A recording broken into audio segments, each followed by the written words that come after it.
Hey there, Comic Clan. Welcome to the Comics in the Cross podcast. I, of course, am always your host, Cross. And I am not joined by Nitro this week. Nitro is once again out the house.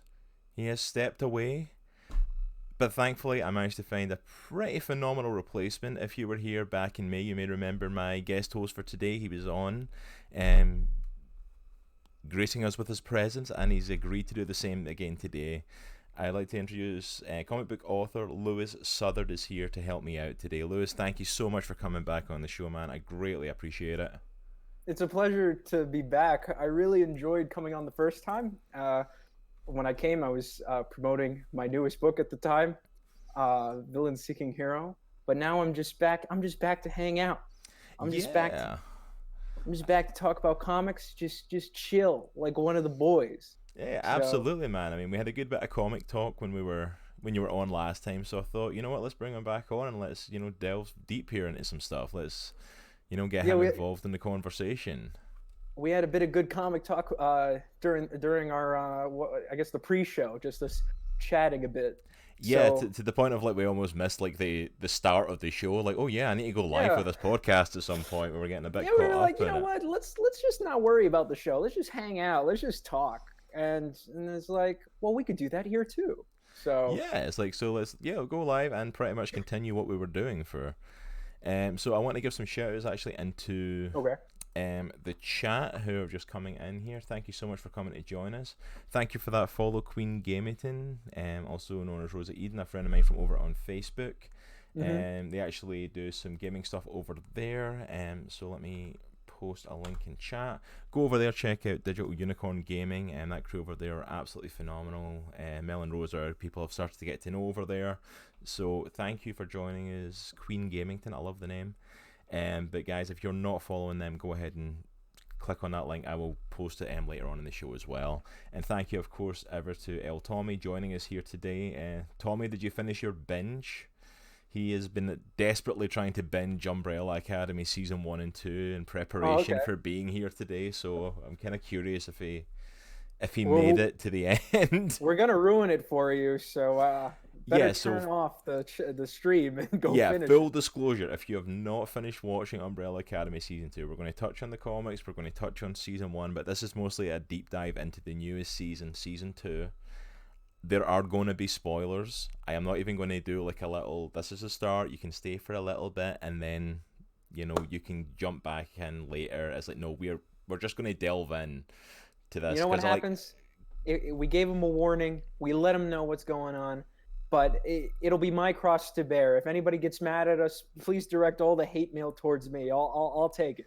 There you go. Lewis is taking it all over that way. I will post his social medias up as well, so you can get in contact with him directly as well. Please send all your slurs and derogatory message towards me. I've been on the internet long enough that it doesn't matter anymore. And yep, Tommy says, I finished the binge, finished it last night. Awesome, man. Great. Chuck it in chat. Tommy, what did you think of the show, man? Did you enjoy it? I know I did. I am not gonna lie. I binged this in like one day. Like, this came out on the 31st, and that was my evening. I spent that night till like the early hours of the morning just binging. I'm a massive Umbrella Academy fan. Although I'm being shown up here, to be completely honest, because Lewis came in the show. Let's give him a taste. Let's give him a show taste them this. Real quick. Show them this, man. Like we went all out. We even got the knee socks. Got it all. Give him a twirl. Yeah, man. Yeah, to show off. I mean, like, I turned on the stream. I had no idea he was doing this, by the way. He had not told me he's coming on, like, dressed up as number 5. And I turned this on, and he's got the sweater vest on and, like, the little shorts. I'm like, oh my goodness, he's gone all out.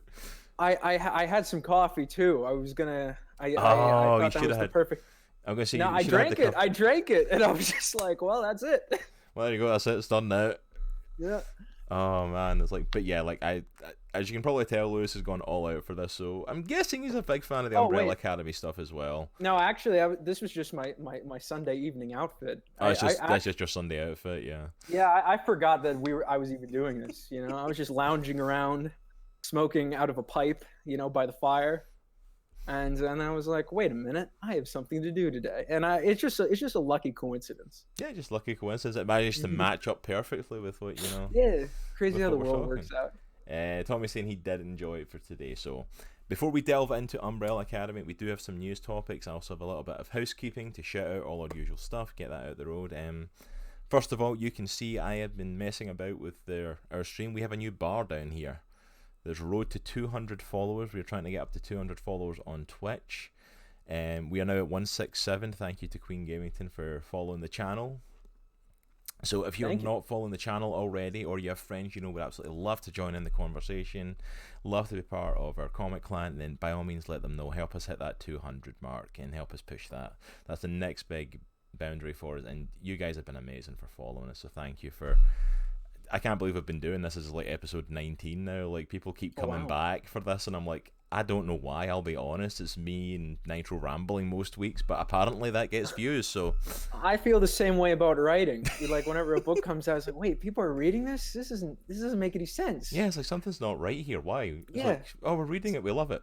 Why? It's like, I look in the mirror, and I'm like, I don't like you, but everyone else does. And it's just bizarre.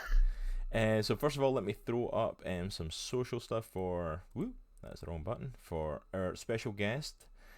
Right.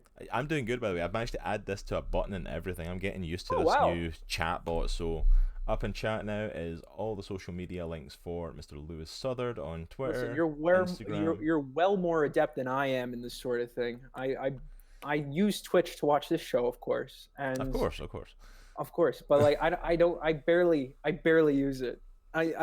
It's a good thing. It's appropriate that I'm wearing the 5 costume, because I very much am an old man in a young man's body. Like with TikTok's getting banned in the country, right? Like, all my friends devastated. And I completely missed that craze. I'll be honest. I didn't even download it. Like, I didn't get on the TikTok hype train, and then everyone's like, "Oh my goodness, we're getting rid of TikTok," and I'm like, I had no idea what it was really. I'll be honest. I still don't know how to work it. Never downloaded the app, so. Still one of those. The only app I use is Instagram and Twitter occasionally. That's it. I'm a Luddite. Oh, hey, shout out to Isaac over at the Infinity Bros. Here you go. This is another one of the amazing tricks I've learned. I'm going to give them an actual proper shout out on Twitch. Heck yeah. Watching the Infinity Bros last night was absolutely hysterical. They were playing that new Fall Guys game that everyone's playing, and their commentary during that was just phenomenal. Hey, it worked. So go ahead, check out them, the Infinity Bros. They are massive, massive friends of the podcast. We've been following each other since before we were even starting the podcast, before they were even the Infinity Bros. I was following them. Were they before they were the Infinity Bros? They were the Off-Topic Gamers. Oh, okay. I was hoping the Finite Friends, but... The Finite Friends, that's amazing. No, they were the Off-Topic Gamers, and they had the amazing idea of, let's do a podcast while attempting to play games at the exact same time live, and it was interesting. But yeah, these guys are absolutely phenomenal. Go check them out. And Isaac, at least Isaac is going to be on the show next week. He's my guest host for next week. We're trying to get more of the bros on, but apparently getting like all 6 of them together is like an impossibility. There's 6 bros? Yeah. Like, there is literally... I'm still trying to work out who's which, like, Infinity Stone. That's like my goal right now. Is there's 6 of you and there's 6 Infinity Stones? Who's who? Like, who's which stone? Like, that has to be, you know. And I intend to be the Infinity Gauntlet that it finally brings them all together, because they can't even do that on their own podcast. So like, that's my goal, is to get them all together. That's an impressive goal. Jeez, I could not handle 6 brothers. Are they actually brothers, or are they friends? They're just friends. If they were 6 brothers, that would be actually amazing. That'd be so cool. Just me and my 5 closest brothers are just hanging out, playing games, chilling. That'd be incredible. Yeah, that would actually be phenomenal. That'd be a good podcast. Yeah, chat's actually jumping here. Isaac saying thanks to Skeet Spot. Absolutely. John, hey John, how you doing, man? John Sanchez, a good friend of us as well. Everyone, how you doing? Yeah, we're doing good, man. Isaac saying that's a great question with the bros. Like, I'm telling you, Isaac, I'm going to work out who's which stone. That's one of my goals. Queen Gamington's still hanging about. Thank you so much. Got more shares for you through Messenger for you. Thank you so much for the shout out on your channel as well. They give a shout out on their Facebook page, so absolutely thank you for that. That would be amazing. Yeah, I'm doing great, John. Thanks. How you guys doing? Yeah, we're doing good as well, John. Good. We're getting a good bit of conversation going amongst the chat themselves as well. Always love to see it. That's great. You'd love to see action. Oh yeah, absolutely. So for the stuff we've got going on as well, further shout-outs, you can of course now pick up Comics in the Cross merchandise that I am nicely. Oh, that's cool. The only sucky thing is, like, my camera like comes to here, but the logo starts here, so I'm like, so I can't even show it off with it like pulling the shirt up or standing up. So what type of fabric is it? It's cotton. It's really good. Like, we got it made on Teespring, and I'm like, it's actually, that's good. It's actually really good quality. Like, I've never bought for Teespring before, but it's really good quality. And I'm a big fan of t-shirts, and let me just say, cotton t-shirts, they're pretty much up there. So that's good to know. I very much, you've piqued my interest. Yeah, these are great quality, and it's like, and also in our store, if you're fancy, I know Nitro's a big fan of them. If you ever feel like, I know you've got some bare legs showing there. It's going to be hitting winter soon. If you feel like getting yourself a pair of Comics in the Cross leggings, we do sell leggings as well. Leggings now? Yeah, we've got leggings. Oh my lord! Still to sell a pair of them, but you're diversifying. Yeah, I appreciate that. We've got leggings. We've got hoodies, and we also now have kids t-shirts and baby onesies as well. Mm-hmm. And of course, because of our amazing pandemic that is taking place across the world, we have Comics in the Cross masks available for sale as well. It's the glorious pandemic, this beautiful pandemic. Yeah, this beautiful pandemic that is taking over the world. We have masks available with the Comics in the Cross logo on it, because I am going to put our logo on anything that might possibly sell at any point, just in case. You should get one. You should design like something with your faces on it, you and Nitro. Yes, 100%. That'd be cool. Or like you two as superheroes or something. I need to talk to Nitro about that. He is 100%. Yeah, Nitro's an artist. Yeah, he's the artist. That needs to be a t-shirt. Absolutely. That has to be a t-shirt of some sort. But now that I give you the idea, I get like a 5% commission on every you got a commission. Yeah, of course, obviously.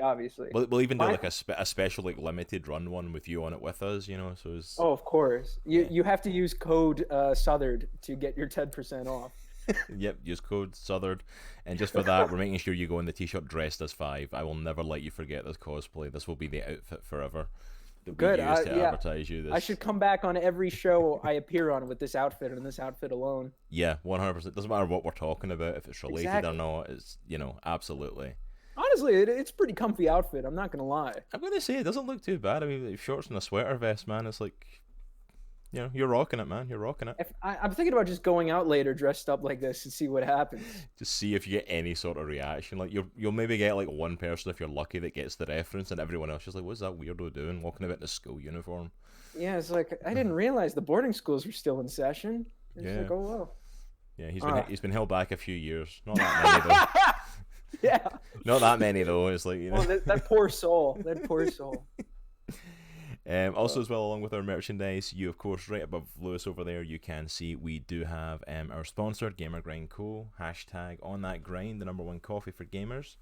In chat, you can go ahead and click on that link, and you can purchase some amazing coffee from them. As well as doing that, you can also get Comics in the Cross coffee mug and sticker available in our store over there. So go ahead and definitely check that out. The last time I was here, you astounded me by revealing to me that there is coffee for gamers, and that has never left my mind. And I wanted to ask, but I wasn't sure if you were still sponsored by them. But I'm so glad. I'm so glad that you are. I remember what were the types of coffees again? They have multiple. They've got multiple brands. So like, my favorite one is probably Headshot. They've got Headshot, Kill Streak, Checkpoint, and they've got Dark Ops, which is a special like dark blend only one. That's like a dark roast, right? Yeah, and a lot of these you can get in multiple roasts, but like Dark Ops is their dark roast blend specifically. And then also there's friends of the show who are also sponsored by them who have got their own coffee. So I am 100% constantly on the website waiting for that option to become available. I am 100% going to get a Comics in the Cross like coffee if that becomes an option again. That'd be the peak of your existence to have your own coffee. Absolutely, man. It's like, I've already got a name for it as well. If we do get it, what is it? We're going to call it, because it's coffee and it helps get you going in the morning. We're going to call it Up and Away. That's genuinely clever. That I'm genuinely impressed by that. That's cool. Gonna call it Up and Away because it ties in like that. It gets you up and going, but it's also the superhero reference. I'm like that 100%. And nobody can sue you for it, but everyone knows the reference. Exactly, everyone knows the reference, but I'm not mentioning anything specific that's not on brand. It's like it's just Up and Away. It's like You know, so like Gamer Grind, if you guys are watching, I know you pop in every now and again. It's like when it becomes available, you reach out to me if I've not got yous already. I 100%, I want a Comics in the Cross up and away coffee. That's going to happen at some point in the future. That's my goal at the moment, is to get that to happen. That's a good goal. I respect that. Tommy in the chat saying your outfit looks very comfortable, Lewis. Thank you. It is. So yeah, man, it's like he's rocking it. Like I expect this all the time now. Saying as well, like I like it up and away, and like yeah, 100% Gamer Grind. I'm waiting for it. They can only do like so much at a time, I think, and then they shut down the option to buy it for your store. But like I'm 100% getting us our own coffee. I'm a coffee addict. I'm like kindred spirits with number 5 on that level of like I am obsessed with coffee. It's like I love coffee so much, and I'm like I need to get us our own coffee. I can't drink as much coffee as I used to. Now I'm drinking tea, so nothing but chamomile. Oh, so you became a tea drinker. Yeah, living lively over here. So there you go, man. Rocking. Nothing wrong with a nice chamomile tea. You know, help chill you out in the evenings. Nothing wrong with that at all. Yeah, it's very exciting. Absolutely. You know, rock hard parties. You know, he's hardcore with his chamomile tea and his schoolboy outfit. That's quite the sight. You know what? But if somebody were to do that, I'm not even just thinking me. If somebody was wearing a schoolboy outfit, like at the best part of your life, imagine the best part of your life. There's some dude in the corner of the room in a schoolboy outfit drinking tea. I want to talk to that person. I want to know what their deal is. Oh, absolutely. Which is something I'm 100% when we get into actually talking about Umbrella Academy, I'm definitely talking about, is because I love the fact that people dress up and like try to go incognito to all these places, and number 5 never changes his school uniform. Yeah. Like, it's bad enough that you look like a 13-year-old kid. Like, walking into these places, there should not be a kid. It's like, you're not changing out the school uniform at any point. Like, I always find it funny that they just let him in, regardless. They're just like, here you go. Oh, yeah, he just told me to shut up, and I just let him in. Yeah, he's proof of, like, just do it with enough confidence, and people will just let you do it, you know? It's like, they're like, okay, yeah. Queen Gamington saying, didn't Disney do a superhero movie with that title? Oh, don't say that to me. Don't tell me Disney did a movie called Up and Away, because if they did, there's no way... Oh, that's like that's an original, like, Disney Channel original film, I believe. Oh, sorry, they won't sue me for that then. Nobody cares about that. You know, no, I don't even think it's on Disney Plus. It's just... wow, that's bad then. If it Disney... I remember that. I do not remember that. The only like Disney things I remember superhero wise that popped to mind are like Superhero. Was it Superhero High? Sky High. Sky High, that was it. But I don't even think that was strictly Disney. No, I think they had a hand in it, but it wasn't totally a Disney thing. Only major superhero thing that comes to mind from them, apart from that, is like Incredibles or Big Hero 6. Yeah, but Up and Away was it was about a family of superheroes, but the youngest didn't have powers, and it was about him struggling with that. I think that came out in the 90s, if I'm not mistaken. It's not good, from what I remember. It's not very good. But an original in the 90s, probably not, to be honest. No. Let me do these last little shout-outs. We're going to jump into some news then. Also, guys, if you want to keep the conversation going with us, you can follow us on social media or on our Discord. Links are there in the chat. If you're not doing that already, then by all means go ahead and do that. Our communities are growing over there, and we want to keep up to date with you during the week. I post pretty much on a daily basis. Anything from advertising the upcoming podcast to random stuff I find cool generally goes up on there at some point. And if you want to financially support the channel, which you do not have to do, it's not a necessity. It's appreciated. It's appreciated 100%. If people want to, out their pockets pay for anything, by all means, I'm not going to say no, but but I'm still going to be here rambling whether or not you do. But you can subscribe to the channel for either $4.99 a month at its lowest level, or if you want, you have Amazon Prime, you can subscribe to the channel for absolutely free using your Amazon Prime account. Or you can support us there on that link at our Patreon. Our lowest tier, I believe, is $2, and you can support us monthly from 6 different tiers. Each of them come with different benefits depending on how much you're paying, obviously. Alright, I think I got everything. Try to get all that out the road. Can I plug me real quick? Yeah, 100%, bro. Why not? But it's going to be incredibly vague. Hi, I'm Louis Southard. I'm a comic book writer, in case you're not aware. You sound like the start of an AA meeting. Hi, I'm Louis Southard. I'm a comic book writer. Yeah, just real sad about it. Yeah, I if you know me from the Comics in the Clan lore, then congrats. But if you don't, that's what I am. I wrote a I'll call it a critically successful book called Villain Seeking Hero. Uh, it's if you Google my name, you'll find it. But don't support it at all. uh, I will be right now. I'm working with Scout Comics on a project I can't talk about. So that's the extent of my career. So this is the book I've written, but don't support that, and the one that you can support, I can't talk about. I'm like, yeah. So basically, all that meant nothing, and I'm basically nobody. So if you like nobody, and if you like nothing, you can find me at Louis Southard and at on Instagram and at Louis J Southard on Twitter. I'm sure you'll find something you'll like. Oh, that is awesome.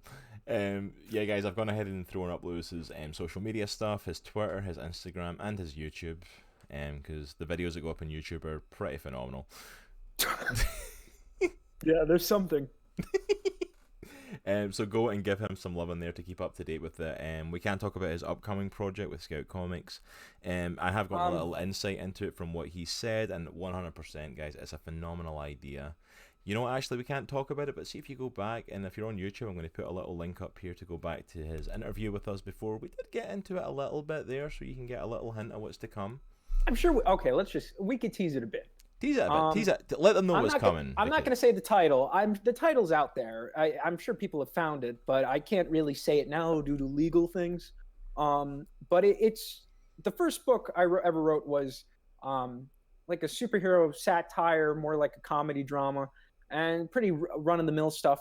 The second project nobody saw coming, in the sense of this is coming from Scout Comics. It's a supernatural Western. It could pretty much, the two words that can like sum it up is goth cowboys. That's what it is. That's what the book is, and there's no other book like it. I could say that for sure. It's me. It's the incredible artist David Hahn as the co-creator. He's worked on the $6 Million Man from Dynamite. He also helped out with Villain Seeking Hero. And the book itself, it's going to be a mini series. It's just standalone adventures featuring two outcasts with some unique abilities delivering Western justice. And hopefully it'll be announced soon. The company is waiting for the 4th issue to be handed in, and when it is, I'll be able to like actually say the things I want to say. So the reason we're not announcing anything right now is because he should be writing, and I'm distracting him with stuff like podcasts and stuff. Oh no! Okay, don't wait! Don't do that to me! Don't. It's like, oh yeah, he's just being lazy. This hack fraud. No, I finished writing it. The book's done. It just needs to get drawn. That's what it is. Oh wow! So we just pushed the blame off onto the artist. Well done there. Well done. You know what? Yeah. I'm not gonna lie. I'm not gonna be like it's all my fault, because it's not. You know what? I was taking a small shot. I didn't think that was where that was going to go. That's for all. You're good at that. You're good at pushing my buttons. You did that last time when we talked about my romance novella. You should have seen it. It looked like I was about to implode last time I was here. Yeah, because he wrote a romance novella that he didn't want to get out there because he's a comic book writer, as you know the sign behind him says. You know, very famous comic book writer. You know, that he was actually a romance novel writer before he wrote comics, and he got one whole book out there, and I found it in Amazon, and I wasn't going to let that go without mentioning it. No chance. It's like I was saying earlier, you got to diversify your portfolio. You got to make different things. Exactly. Shout out in the chat there. Thank you, Scottish Hippie. A phenomenal guy. I was watching some of his stuff yesterday. Let me make sure I spell this right. Go ahead and give him a follow, Comic Clan, if you have not already checked him out. He's absolutely amazing. Great guy. Had some great conversations with him. Thank you for popping in. Hippie, absolutely amazing to have you here. He says, I've been wanting to watch The Umbrella Academy. I didn't know it was a comic. Yeah, we're going to get into that a little bit. At 100%, it's a comic written by Gerard Way, lead singer of freaking My Chemical Romance, which, when I found that out, that blew my mind. and written by Gabriel Ba, phenomenal artist, whose Instagram account can't do a single picture. Every single picture on his Instagram is like 9 squares in size. Wow. Absolutely amazing, guys. As crazy as the show is, the comics crazier. 100%. Oh yeah, no. It's 100%. It's definitely more superhero-y, I think. Oh yeah, well, like in the whole first season, like the first season is like that. It's like, oh okay, we're leading up to, you know, the white violin stuff, and I'm like, yeah, what they left out of the comic was the fact it was an evil orchestra that was trying to destroy the world that started the whole thing. Mm-hmm. And I'm like, yep, that's a thing. We'll talk about that later, because I have some gripes about that, but that we can get into that when we're gonna go fully into the topic. Yeah, 100%. So let's delve in a little bit to some topics. We don't have much news for this week, which is good because we're already at the 30-minute mark, so I can see how this show's going to go. It's like Nitro's not here to keep me on track, so it's going to be me and you rambling for like 2 hours. So you know what? Sometimes those are the best shows. Oh yeah, 100%. I'm fine with that. I'm absolutely okay with that. Where's my news? All right, so the news for this week, there's nothing major. There's a couple of big announcements from in the comics themselves. Okay. So first major one is coming out of the Marvel event Empire that's been going on. Mm-hmm. I'm not going to pretend I have a clue what's going on in Empire. I have not been keeping up with it. I'm kind of done with event books, to be honest. They hyped it up as like the Kree and the Skrull have united under Hulkling because he's the half-breed, right? And he's the king. And it seemed like they were going to invade Earth, or at least attack Earth. But then when it came out, they're like, no, there's tree aliens now, or plant aliens, and they're the bad guys, and the Skrull and the Kree aren't so bad. It's like, well, okay, that's a bit of false advertising then. And like, yeah, it's like, I'm sorry, you've literally got a book that was out years ago called The Kree Skrull War, which Earth got dragged into, and I'm like, these are bad guy, like, aliens. They always have been. Don't, you know what I mean? Like, that's an interesting story, that a young Avenger who's, you know, for some reason was never brought into the Avengers, just like, yeah, he's a young Avenger, and then he can just stand over there. His half Kree, half Skrull, becomes Emperor, basically, of both, and takes over both, and I'm like, that's an interesting story. Them then invading Earth, that's an interesting story you can play with, and they didn't. No. It's really, nobody cares about that. Like, that's not the thing that, the industry's in need of a boost, and I feel that was not the thing to go with. No, like, they need to stop with these events. Like, every year it's another event, and every year I get less and less interested in the events.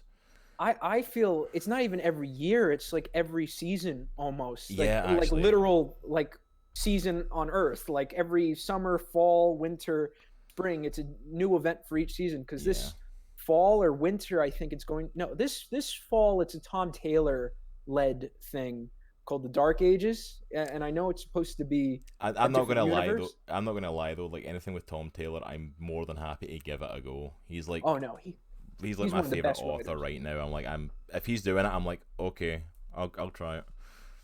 No, he's one of the best writers working right now. Like, everything he does, it's just gold. Like, you can just look at DCeased, right? Yeah, if you guys aren't reading DCeased or haven't read the first one and caught up with the new one, Dead Planet, I'm like, you need to go and read it. It's just phenomenal. You know what I recommend? Injustice Year Zero. Yeah, which is anything Injustice. That was literally the first thing I ever read of Tom Taylor, was the first Injustice comic. And like, I think me too. Anything Injustice that he's written, I'm like, you know what? It's like, the games are decent, but like, if you've not read the comics, you're not getting anything of it. Like, what he does in those comics is amazing. My first thing with Tom Taylor was Earth 2 back during the New 52. Yeah, I love that a lot. That was way better than it deserved to be. Like, for that version of Earth 2, it should never have been as good as it was, but it was actually pretty good. It had a strong start because it was James Robinson, and then he left, and then it got Tom Taylor, and then he just like went full throttle with that. Oh yeah, book. He just went all out on that book, and I'm like, and then like the stuff he's done between Marvel and DC, I'm like, it's some of the best books I've read in the last few years. Yeah, so back to events. Yeah, like, we're actually going to get to Tom Taylor in a minute anyway, so we can come back to this conversation. So ending of Empire is big reveal that apparently before Empire even started, Hulkling and Wiccan, like, when everyone talks about gay couples in comic books, like, that's like the first couple anyone thinks of. It's pretty much Hulkling and Wiccan. Apparently they got married. Hooray! And No, I'm that's like, good. and I'm like, okay, yeah, we're doing a gay marriage, okay. I saw the panels. Kind They of do a bizarre. Las You just Vegas. threw it in of like, oh yeah, back before this all started, we got married, and I'm like, I don't know if If I'm okay with anything, that or that's the not. way your book. Oh, what did you say? If Sorry, anything, you caught up a little bit. that's all right. If anything, that's probably how they should have started the book. Yeah, I'm Like Empire, like a big thing to let you like it's like a big moment, and then it just like goes off the rails, you know, in terms of what happens with the event. yeah, because I'm kind of like, it's just, it almost feels like it's just thrown in at the end, and you're like, Yeah. that was okay. We're just throwing that away. Okay. I'm like, usually when they have like weddings and stuff, like, and as far as I'm aware, this is the first like gay couple to get married in Marvel Comics. I may be wrong. No, Are they not? North Star and his partner were Yeah, so they were. That's right. I don't remember who his partner was. It was some like ancillary X-Men character, Yeah, it was but I some remember other. That's right. I remember that was like the big one. I forgot about North Star, but to be fair, I'm kind of not surprised. I forgot about North Star. Marvel tends to forget about North Star most of the time. You're not a big fan of Alpha Flight and its colorful cast of characters, Cross? Alpha Flight, yeah, they're kind of cool. Guardian, Sasquatch, Puck, the rest. They're all very vast and detailed and lovely characters. Oh yeah. I mean, vast array of characters. They've been in Marvel for a long time. You know, it's Canada deserved its own X-Men. Exactly. Boy, did they get them. Oh man. But yeah, No, like in terms of the wedding, I don't know. I feel Marvel hasn't really handled their. I feel as though they're very against their characters getting married, and it seems to be a thing in comics in general. At least in Marvel and DC, has been a thing of like, yeah, people can't get married. I'm like, you realize people get married, right? You realize that's a thing that happens. It's also a symbol of character growth in the comiks. Yeah, and we touched this on the last episode, where it's nice to watch your characters evolve, and it kind of gets boring to just watch them stagnate for so long. Yeah, I feel like that's one of the big critiques with Spider-Man, at least nowadays. Yeah, 100%. That's the first thing I think of when I think of people like letting characters stagnate, is like One More Day in Spider-Man, and like, I was like, oh, we can't write him like that. There's more options if we write him as a teenager. That means you're a bad writer. Right. Like, yeah, and now they have Miles. So it's like, if you want the teenage Spider-Man, boom, you got your option. You got him. Use him. Write him. You put him in those situations, 100%. But yeah, so to push on with the Tom Taylor stuff, since we were getting big into him there. Mm-hmm. He's currently been writing Suicide Squad over at DC. Mm-hmm. I have not read his Suicide Squad run. I'm not a big reader of Suicide Squad. Excuse me, for the most part. It's just not a book I pick up often. It's very action oriented. It's very much. I don't know. It just seems like what's a nice way to describe it? Like a blockbuster comic, you know? Yeah. You just read it, chill out. You know, anybody can die. It's like cool, high stakes. It's like Fast and the Furious. You don't have to get too involved. You know what's going to happen. You know what you're getting with a Suicide Squad book. You don't need to get invested in that same way. Yeah. But massive announcement came out for the most recent book. So the whole big thing for the recent book has been Amanda Waller has been taken off Suicide Squad. There's been someone else in charge of it. This person was not liked by the Suicide Squad and was killed. And there's been hinting at that there's this person that's been in the shadows, that's been controlling the whole thing, that's the new big villain for the book. And they finally revealed who the big villain is. Uh-huh. And it's Ted Kord. Yeah, the Blue Beetle himself. The Blue Beetle, like the Blue Beetle before Jaime Reyes took over. It's like, so Blue Beetle, who Ted's only recently been brought back. He only came back in Rebirth. He was dead before that. And they brought him back in DC Rebirth, and he was like the mentor sort of person to Jaime, and when his book was going on.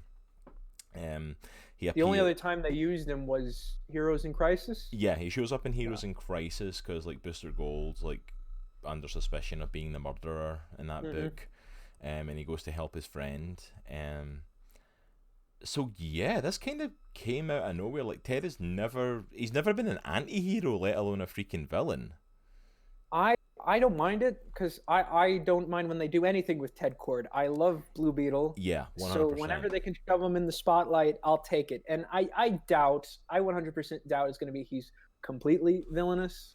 So I'm all for characters getting like going different routes. Like, I mean, people went absolutely crazy over, like, you know, Hydra Captain America, and I thought it was a great twist and a turn because yeah, me too. we're doing something different. Let's do something different with this guy.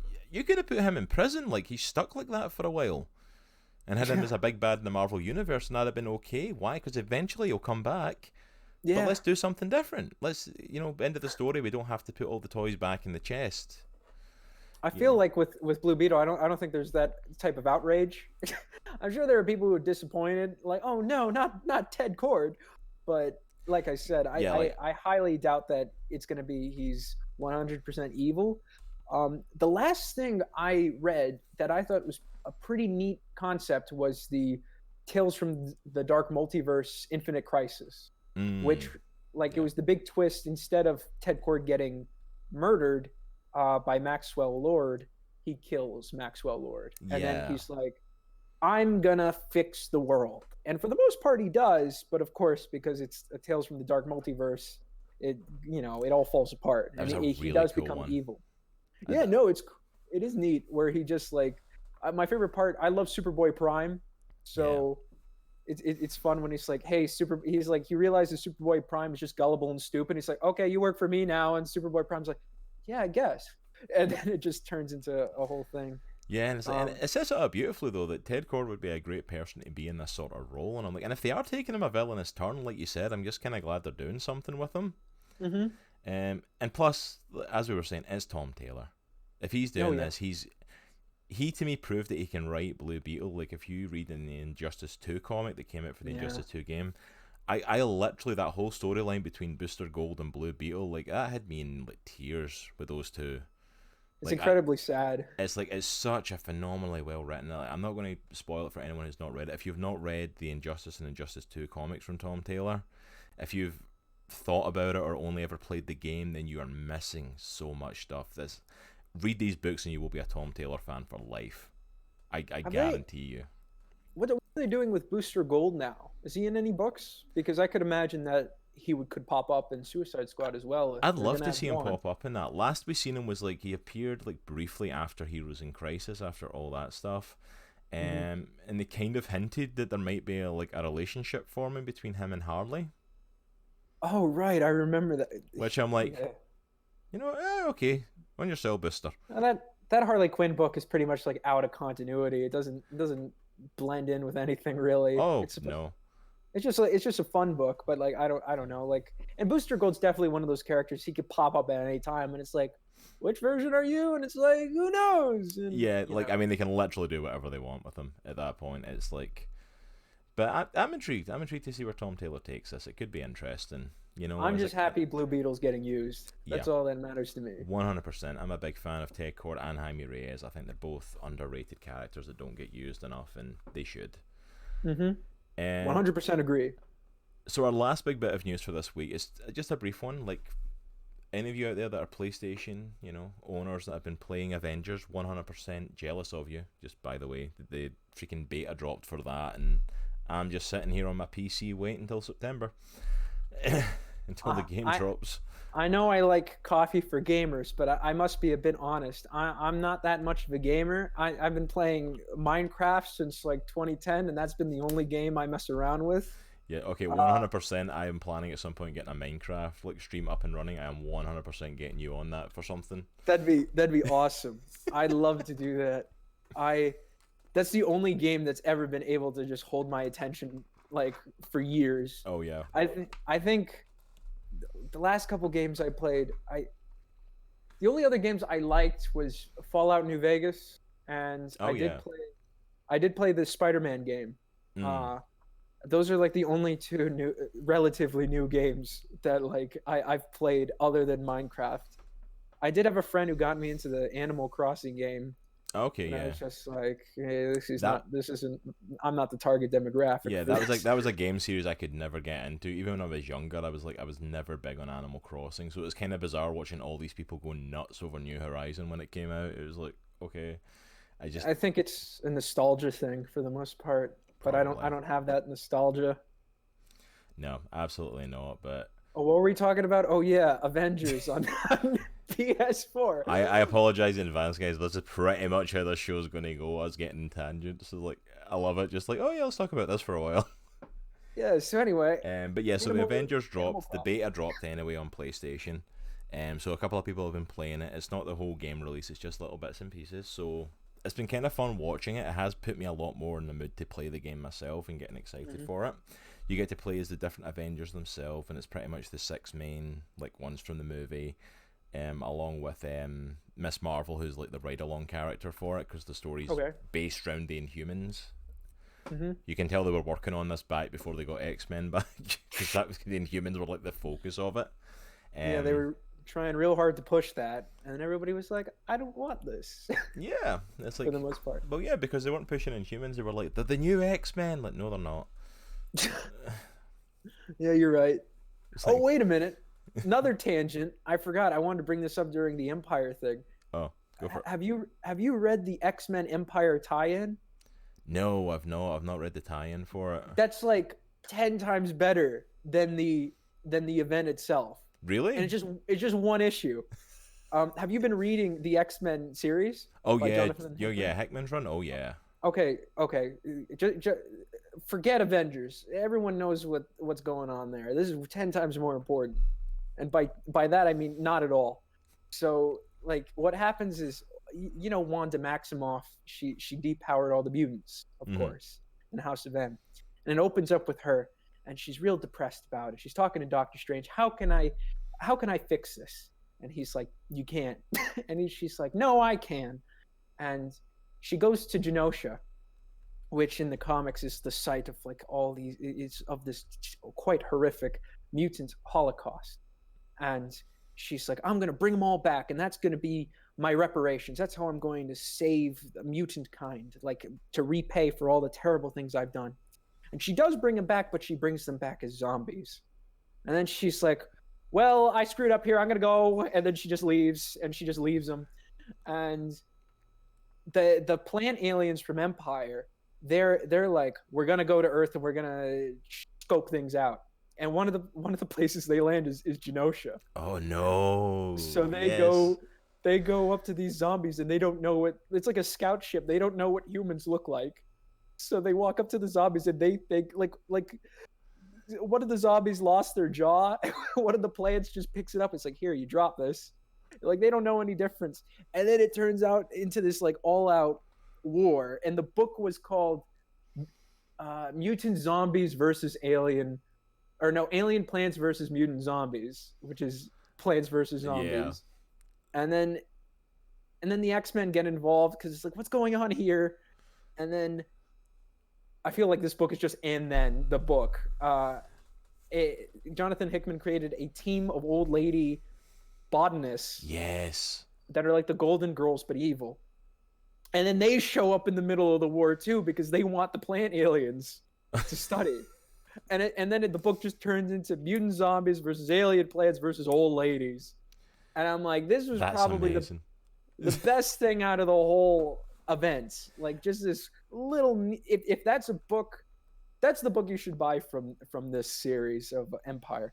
Anyway, Avengers. They're getting Spider-Man on PS5 or PS4 exclusively. No, I'm okay with you going on that tangent. That is amazing. I need to go find that now. That's why I love X-Men, because it just goes like completely backrap crazy. At times it just goes all out there, and I'm like, that's amazing. We're living in a good time for X-Men. Oh, that's all I'm going to say about that. Tommy in the chat saying, I doubt I'll buy Avengers game, but I'll definitely watch some gameplay of it. Honestly, if you get a chance to, Tommy, check it out. The gameplay of it's looking good. Like, I'm definitely up for trying it out, and I should probably play something superhero related on here at some point. But yeah, on PlayStation, they're apparently getting Spider-Man as an exclusive. But it's not the Spider-Man from the other game. They're doing their own version. Yeah, like this isn't like a tie-in or anything like that. It isn't like, that's the same universe as this, which I'm like, they should have. That'd be such a cool idea. Like, you've had this hit Spider-Man game, like, tie it into the Avengers game.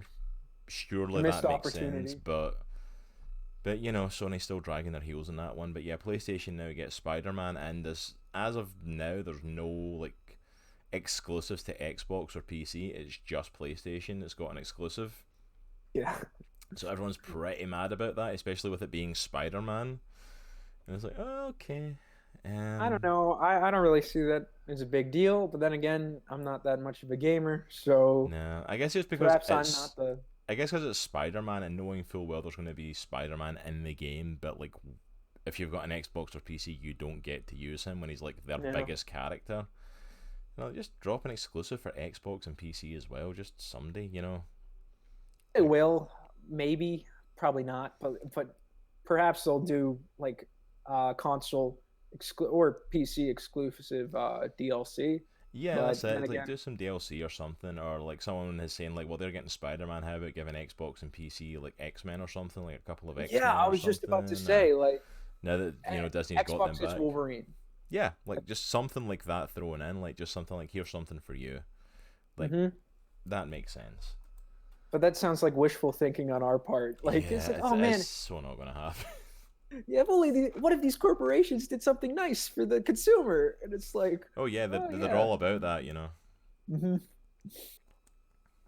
But yeah, I have you seen the gameplay so Yeah, I've far? watched a little bit of gameplay. I watched a couple of people on Twitch who were doing some gameplay, and the gameplay looks pretty decent. Like you get to play as the different Avengers at different points in the story, and mostly Okay. as Miss Marvel because she's the ride along. But each like player has different moves, different abilities. You've got skill trees like for each of them, so you can build up moves and build up things for them, and like build your characters. You can get different costumes, different outfits for them, like you could with Spider-Man, Hmm. and for each of your characters. So they put a fairly good amount of time into it. What does it Um, feel more like the movies or the comics, or is it a healthy blend of the two? it looks like they've kind of gone for a blend of the two because it's like Okay. it's definitely not the movies because if you look at them the characters even though it's different voice actors it's not like the same like faces like Iron Man Hmm. doesn't look like Robert Downey Jr. You know, like Cap doesn't look like Chris Hemsworth. You know, it's or Chris Evans Chris and Thor Evans, doesn't yeah. like Chris Hemsworth. You know, they don't look like them, but like it's the Hmm. main Avengers team is like in the first scenes is like the six. Yeah. So it's like it's clearly like playing on like the Avengers movie. Like this is who the Avengers are. Hmm. Because in the movies we haven't had another Avengers team. Not really. You know that's the six Avengers. Um. It So looks fun. it does I'm look fun. Like it looks like it's a lot of fun. It's like Hulk goes crazy. Like there's a lot of gameplay of Hulk I've seen. Like him just smashing through things looks amazing. His like thunderclap thing he does where he goes like that and claps Oh, his that's hands. cool. It's like That's cool. blowing stuff away and Miss Marvel like stretching and she can like extend herself and grow her hands and her feet and so the fighting stuff's really cool. Like opening scenes you get to play as Black Widow fighting Taskmaster as well Oh, that'd and be during the cool. opening scene. So that's a really cool fight as well because like Taskmaster's phenomenal character I as did well. hear I did hear that Modoc is supposedly the main villain. Yeah, because like That basically something happens at the beginning and it's called A Day, and basically it's a big explosion that happens. People die and people turn on the superheroes. So the Avengers are Mhm. basically disbanded. Stark Industries is taken out, like it's liquidized, and AIM buys the tower, like Oh, Advanced Idea Mechanics, and the doctor that's in charge of them is like I can't even remember his name off the top of my head, but it's the guy that George Tarleton? yeah, it's the guy that Yeah. becomes Modoc. It's like he's like the face of it, like the new like going into this new future with AIM, and I'm like, so yeah, Modoc's probably going to show up at some point, or at the end of it, there'll be the transformation. It'll lead into Yeah, what comes in the so he next is game. normal in the beginning. He's Yeah, just like he is he's human in just the a dude. beginning. Oh, that's gonna be hilarious. It's like now you'll fight me in my superior final form, and then he just turns into a giant floating head Yeah, like a like that. giant head. I'm like, okay. It's bold. I can respect that. Like, That's the thing. oh, Like, I don't know where they're going to go with this story because, like, it's first of all you're doing this big thing, and A Day is the thing that like, that launches like the Terrigenesis Mist hmm, and starts the Inhumans appearing this time. You know, which makes sense. Like, tie it into that sort of thing. So that's going to be cool. And then like Aim's the big bad for it, and I'm like, this is going in directions I would never have thought for an Avengers game, like at any point. Um, it's different. So I'll give it credit for that. You know, yeah, at it's least. definitely going different. Um, Hmm.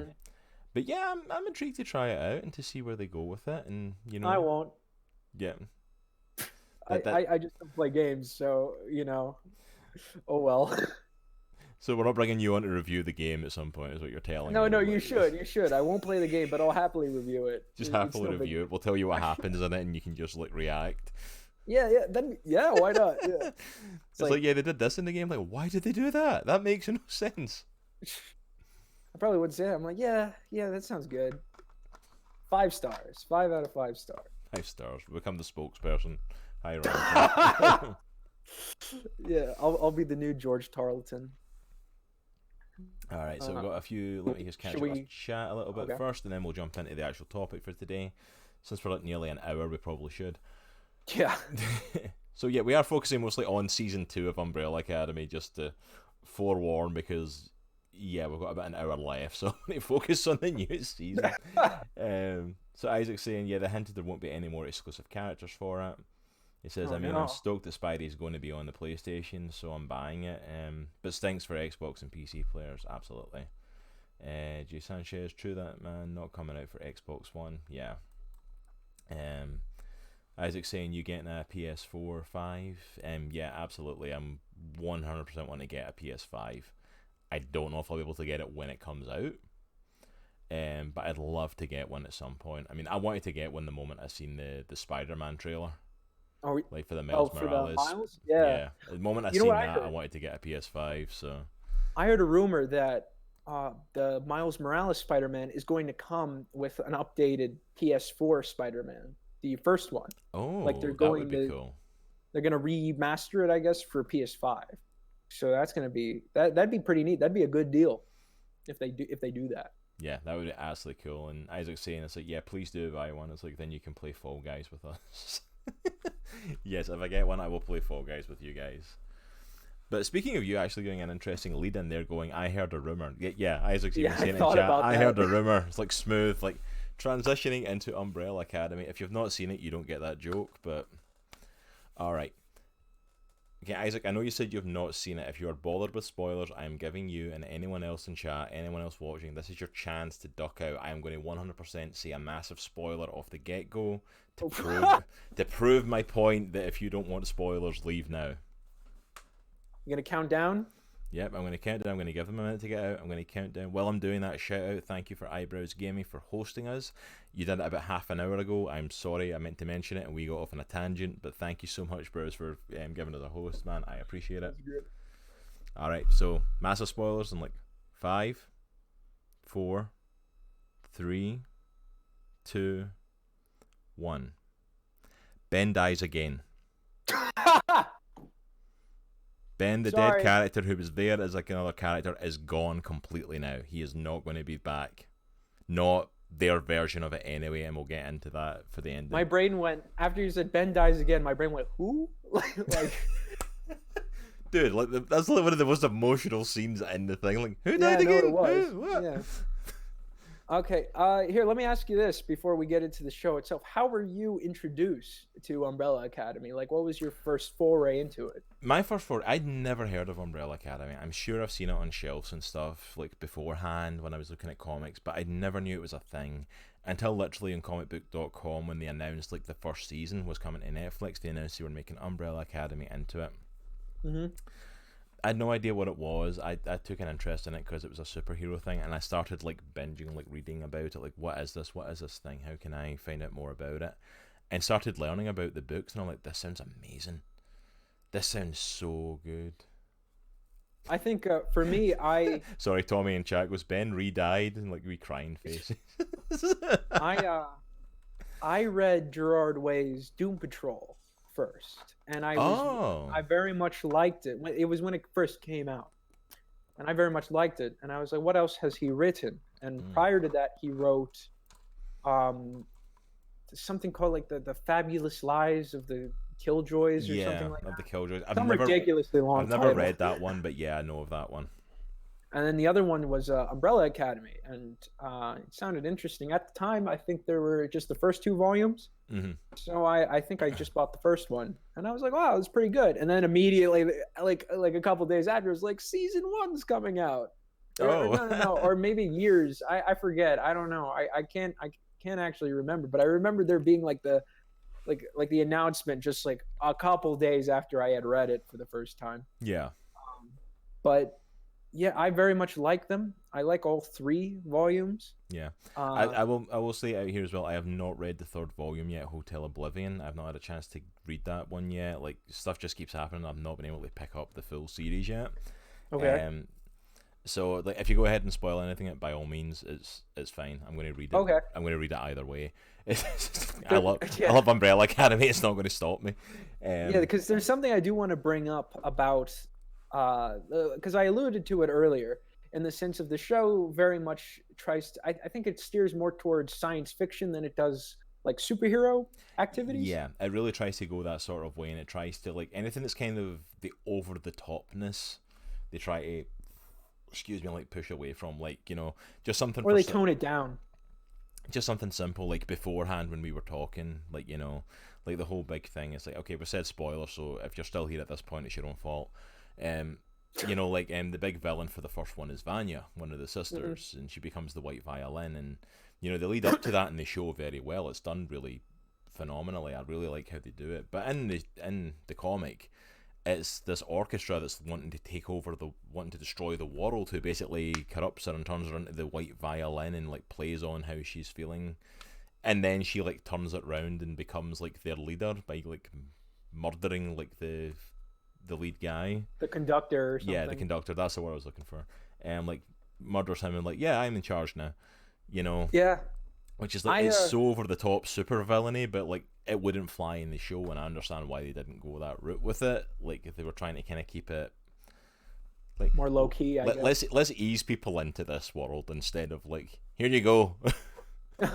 I remember like the first page of it was of volume 1. It's like it opens with a dude fighting an alien or a giant squid in a wrestling ring. And it's like this is the second most weird thing that happened today, and then it cuts into, you know what, hold on, I'm going to have to show this page. I'm going to grab the comic and show this. Oh, okay, go ahead. I'll keep everyone entertained. Hi everyone, welcome to Comics in the Cross. We're all just having a good time. We're all just vibing, just enjoying ourselves. We're talking about comics. We're not really talking about the cross, mostly comics, but at the end of the day, it's what we want to talk about. So, okay, you're back. No, it's quite all right. It's all right. You can hold the fort down for a minute. You're good. I definitely tried. It's like, hello, people. Yeah, it's like, hey. So yeah, the artwork in this is just beautiful, but like it is like literally this is your first page. Mm-hmm. That's the introduction to Umbrella Academy. That's the front cover of the first issue, and then that's the first page of the actual comic. You know what I mean? No, like, that's. I mean, it's like it's freaking nuts. This, but like I love the craziness in it though. It's amazing. You mentioned like volume 3. You haven't read it, but volume 3 is probably the most superhero oriented, because that's about the prison where they put all their supervillains. Yeah, I've read a little in the story of it. Like this is the hotel that like that Reginald Hargreaves, the father, the guy who like takes them and all the kids, and like put all their supervillains, and it was based around this hotel. And I'm like, I love the concept of it. Like I'm really wanting to check it out. The concept is phenomenal. It was really cool. You know, in comic book form, it was a really cool idea, and it ends with, if we're gonna. Let's save this for later. Let's talk about what exactly is Umbrella Academy or should we even do that? Like, if at this point, if people are like, yeah, let's delve in. If people aren't sure about it, just a little thing for people then. So the Umbrella Academy, basically, the comic and the show keep this pretty much the same. On this same day, I can't remember, it's October something. Like on this same day, is it like 42 women, something like that? Yeah, 40, or 49, I think. So 49. Let me check. It doesn't matter. Around 40 children. 40-something women like give birth to children all at the exact same time. And these are women who weren't pregnant. They were just suddenly gave birth. 43 extraordinary children were born, which I absolutely love. So like 43 children are randomly born to women all around the world. Exact same time. These women were not pregnant. There was no signs of pregnancy. Just all of a sudden at this moment, in the comic it ties in with that wrestling fight, like ending, this alien guy fighting. They don't have that in the show. It's just randomly they're born. once they do that, this eccentric like billionaire who originally owned an umbrella company, which is where the Umbrella Academy comes from, tries to find as many of these kids as he can, and he finds 7 of them. He doesn't find them; he purchases them. Oh yeah, sorry, he purchases these kids. He finds them, and it's like, and then they even do it in the show, like how much you want for it. Yeah. Like literally, like buys these kids, and he turns them into his own child army of sorts of a superhero team. Yeah, because you kind of get a little bit in the show, but in the comic they actually kind of go into it. Like he does this massive announcement of they're here to protect us like, from like this apocalyptic threat, and he makes like a massive news announcement about it, and then he leaves it at that. Yeah, just leaves people like this apocalyptic threat is coming. What is it? You'll have to wait and see. The only superhero-y thing they did in the show is in season 1 with the bank robbery when they're all kids. Which I hate that that's the only thing you see in season 1 because it's so cool. It's such a cool scene. I'd love to have seen more of that. Even if it was just like more that sort of stuff. If it was like, you know, stopping robbers and it wasn't beating supervillains. Because like the first time we see the kids doing anything in the comic, they're fighting like an Eiffel Tower that has come to life. Yeah. They're in France and the Eiffel Tower's been taken over by this supervillain and it's like coming to life and smashing stuff up and it's like it's nuts. When I say the comic is crazier than the show, like you have no idea how much crazier this gets. So like the comic and the show, the kids grew up at a very, I guess we could call it abusive environment. Yeah, it's like it's very uncaring. He's not a caring sort of father figure. To the point of he doesn't give them names, he gives them numbers. He gives them numbers. They're literally numbered 1 through 7. But they're ranked in terms of usefulness to him. Mm-hmm. So, but it's also spoiler. It's flip flopped in terms of how powerful they are. So number 1 is the least powerful. Number 7 being the most powerful. Yeah. Which like I kind of feel sorry because you got this kid who's apparently the most useful but least powerful, who's basically put in charge of them. Yeah. So let's get into these characters. So season 1, it's mainly the family is reunited after Reginald Hargreaves, their foster father, dies, and because at this point, like the superheroing's done. They've all gone their separate ways. They're all going off doing their own thing. The only one that's even kind of still tied to their dad is number 1, Luther. Luther, yeah. Also known as Space Boy in the comic, which I love. They've got superhero names in the comic that they didn't bring over into the show, which I think works because it wouldn't have worked, I don't think. No, I think the only one who's still relatively a superhero is Diego. Yeah, Diego's the only one that keeps up with superhero because Luther still works for his dad, but he's basically been like sent to this base he's got on the moon. But it's for nothing. Yeah, like at the end of the end of the season, at the end of book 1, you find out like he's literally been like collecting these samples and like waiting. I think in the comic he's waiting like and guarding against this alien invasion. And it's never coming. It's never going to come that he's been told he has to protect against, because in the comic as well, like his body isn't just like he hasn't just been infused with DNA from a gorilla like he is in the show. Like his head has literally been cut off and put on the body of this Martian gorilla. Like there's these Martian gorillas that live on Mars, and his head has been attached to it. So like there is like this alien force out there, and he's guarding against this force that never comes. In the show, he sends samples back to his dad, and at the end of the season, he finds them all. And he's like, "My dad just sent me up there to get rid of me." So yeah, let's go over the character. So we just did Luther. He's like the clean cut leader, like he's the Boy Scout. He's the Boy Scout. He very much wants to do the right thing, but he's kind of dumb. He has a good heart, but he doesn't know exactly what to do. His power is he has super strength. There's number 2, who is Diego. He's pretty much like homeless Batman, or just stupid Batman. His power is that he looks okay. In the show, I'm going to say like he looks like very kind of like, you know, clean cut and okay. Like in the comic, he is like rough and gruff and grungy, and he's very much the vigilante. Yeah, it's like he goes by Kraken in the comic. He's the guy that has taken up the Batman mantle. He's very much the superhero that goes out and I'll stop the crime, and his ability is he can kind of control certain things with his mind. They hint at, but it's mostly his knives that he uses. I think it's kind of like he can throw it and it's like Captain America's shield. No matter how he throws it, it's going to hit. Yeah. Approximate towards its target. Yeah, in season 2 they kind of hint he can do it with other stuff, but we don't really see much of it. It's pretty much his knives that he used. That's his like go-to weapon. Number So like, three. so you see like the nice like bending corners and stuff like Yeah. that, and it isn't just like hitting targets. It, like, it literally goes to where he needs it to go. Number three is Allison, and her power is that I don't know, she's like the most normal character relatively in terms of Yeah. attitude. Oh yeah. In terms Like, of the rest of them, like everyone else is like crazy, and she's like the most dead down to earth, normal one of them. yeah, she's well adjusted. Her power is that she can in the comics is she can bend reality by saying "I heard a rumor" followed by a phrase, but it seems more so in the TV show she can control minds by saying "I Yeah, heard it's a more rumor." mind controlling people esque. Like in in the comic, it's more hinted at. Like she could literally, like if she says to someone, "I heard a rumor," and like could say something like, like the ground changed to like jello, like it would literally warp around whatever she said. My favorite example from the comic is when they're fighting the reanimated Abraham Lincoln, but it's the statue from the Lincoln Memorial, Yes. and she's like, "I heard a rumor that you got killed by a statue John Wilkes Booth or something," and then like the statue of John Wilkes Booth comes out of nowhere and just shoots him in the head.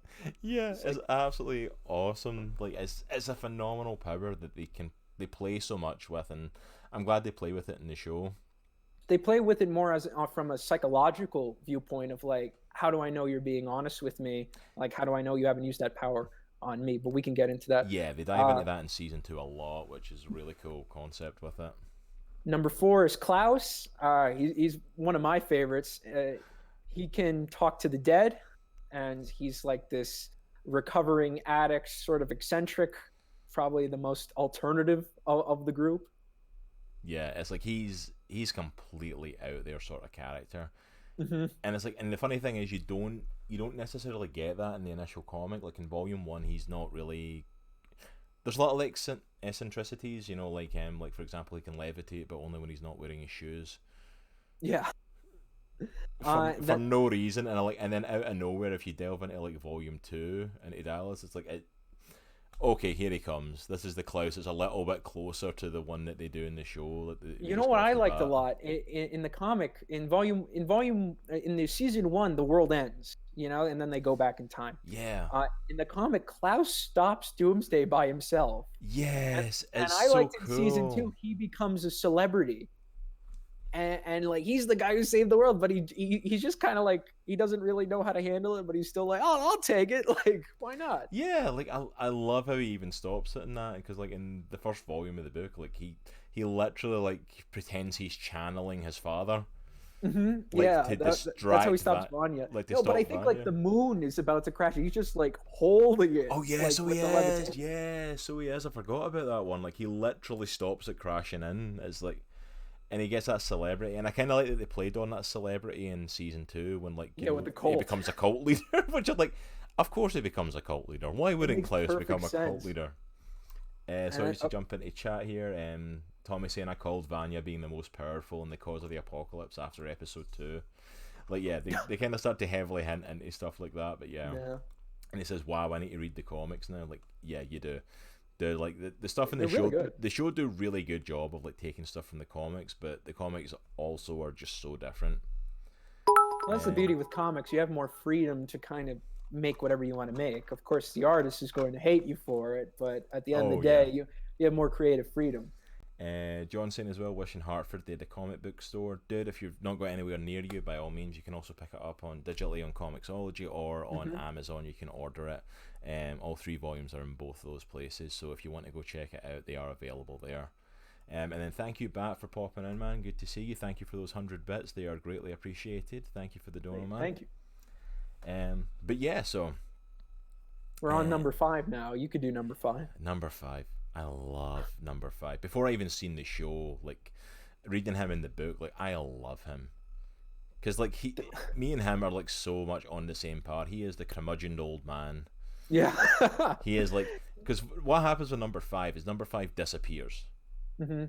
And he ends up in the future. Because like when I first like got through the first issue, like he disappeared when they were kids, and like he reappears when Luther's brought back for their father dying. Like he walks in on Pogo the monkey, Yeah. That's a whole other thing to get into. And and number 5, who looks just like he did, and it's like, oh, so he popped into the future here. That'd be an interesting story, but no, Gerard Way decides, I'm going to go completely out of left field. No, he went into the future. He went past the apocalypse into this future where everything was destroyed and everything was dead. Didn't have the ability to get back. His time travel calculations were off. He couldn't get it to work and take him back.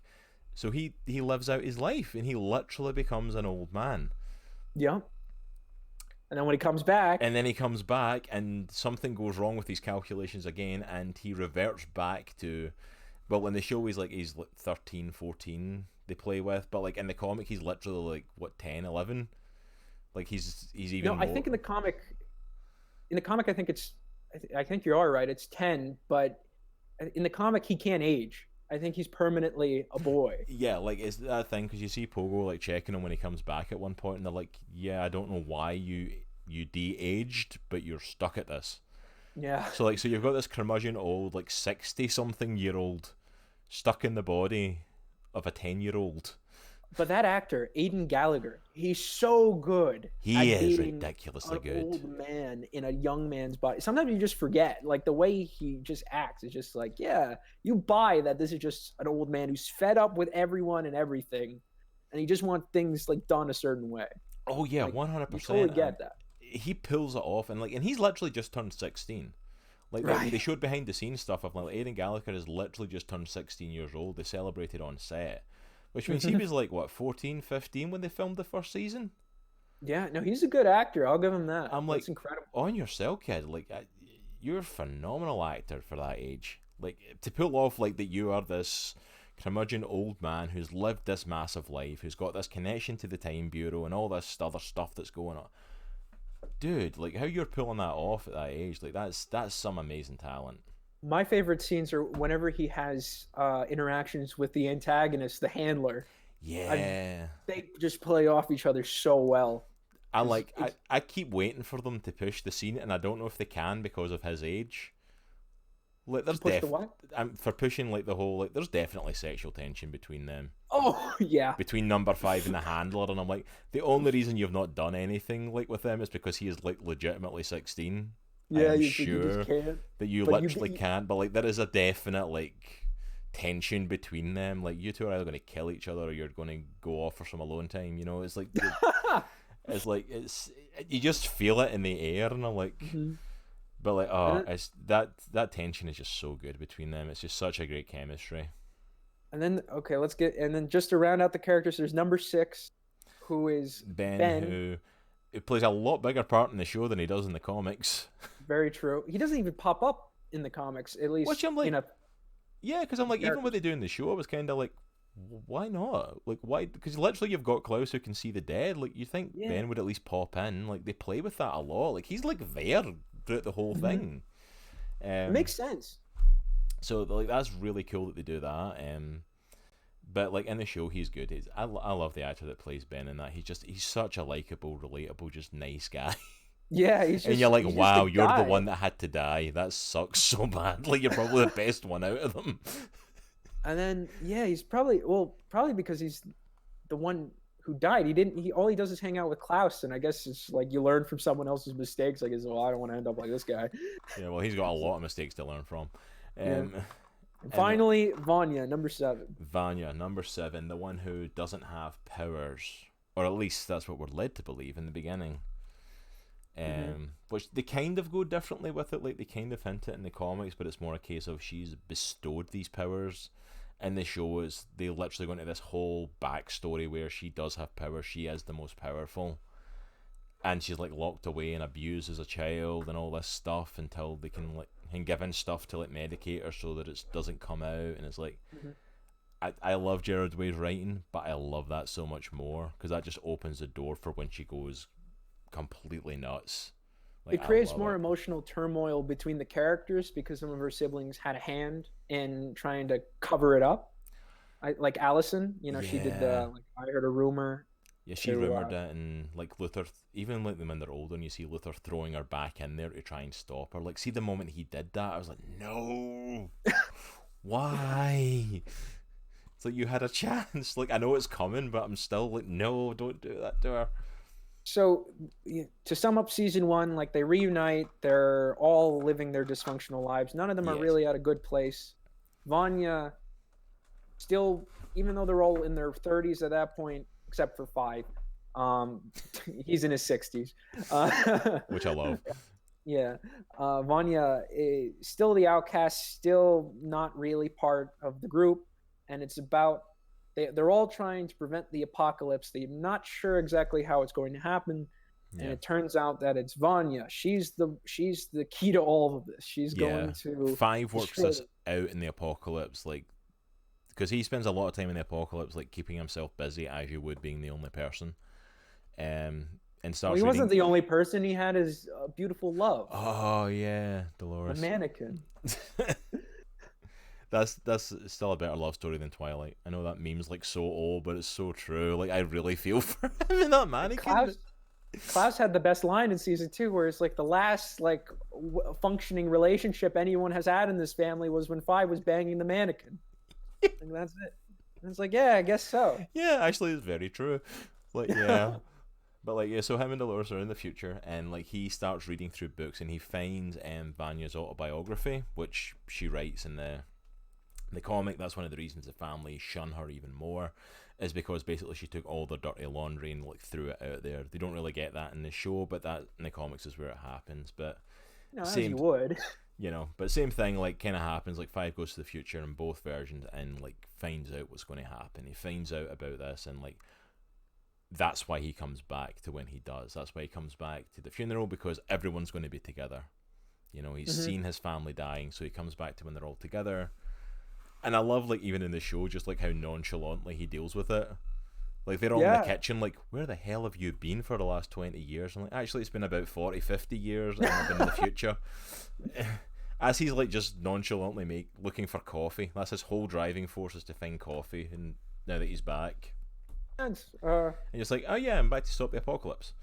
Yeah, so season 1 ends, Vanya does end up triggering the apocalypse once she gains full access to her powers, and the only way to escape it is to travel back in time, which is the setup for season 2, in which all the characters are spaced out between the years 1960 to 1963, and they all live their lives throughout that window of time. And they have to reunite because the apocalypse is happening again. Yeah, because I love that they have that in like the end of season 1 going into season 2, because in the comic they stop it.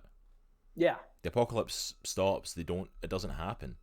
But like literally at the end of season 1, it does. Like the moon breaks off, this big piece of the moon comes in, and Earth's gone. Like they literally get out of there just at the right moment. And Five has never transported this many people, so instead of transporting as a group, he manages to land them like spread across these 4 years.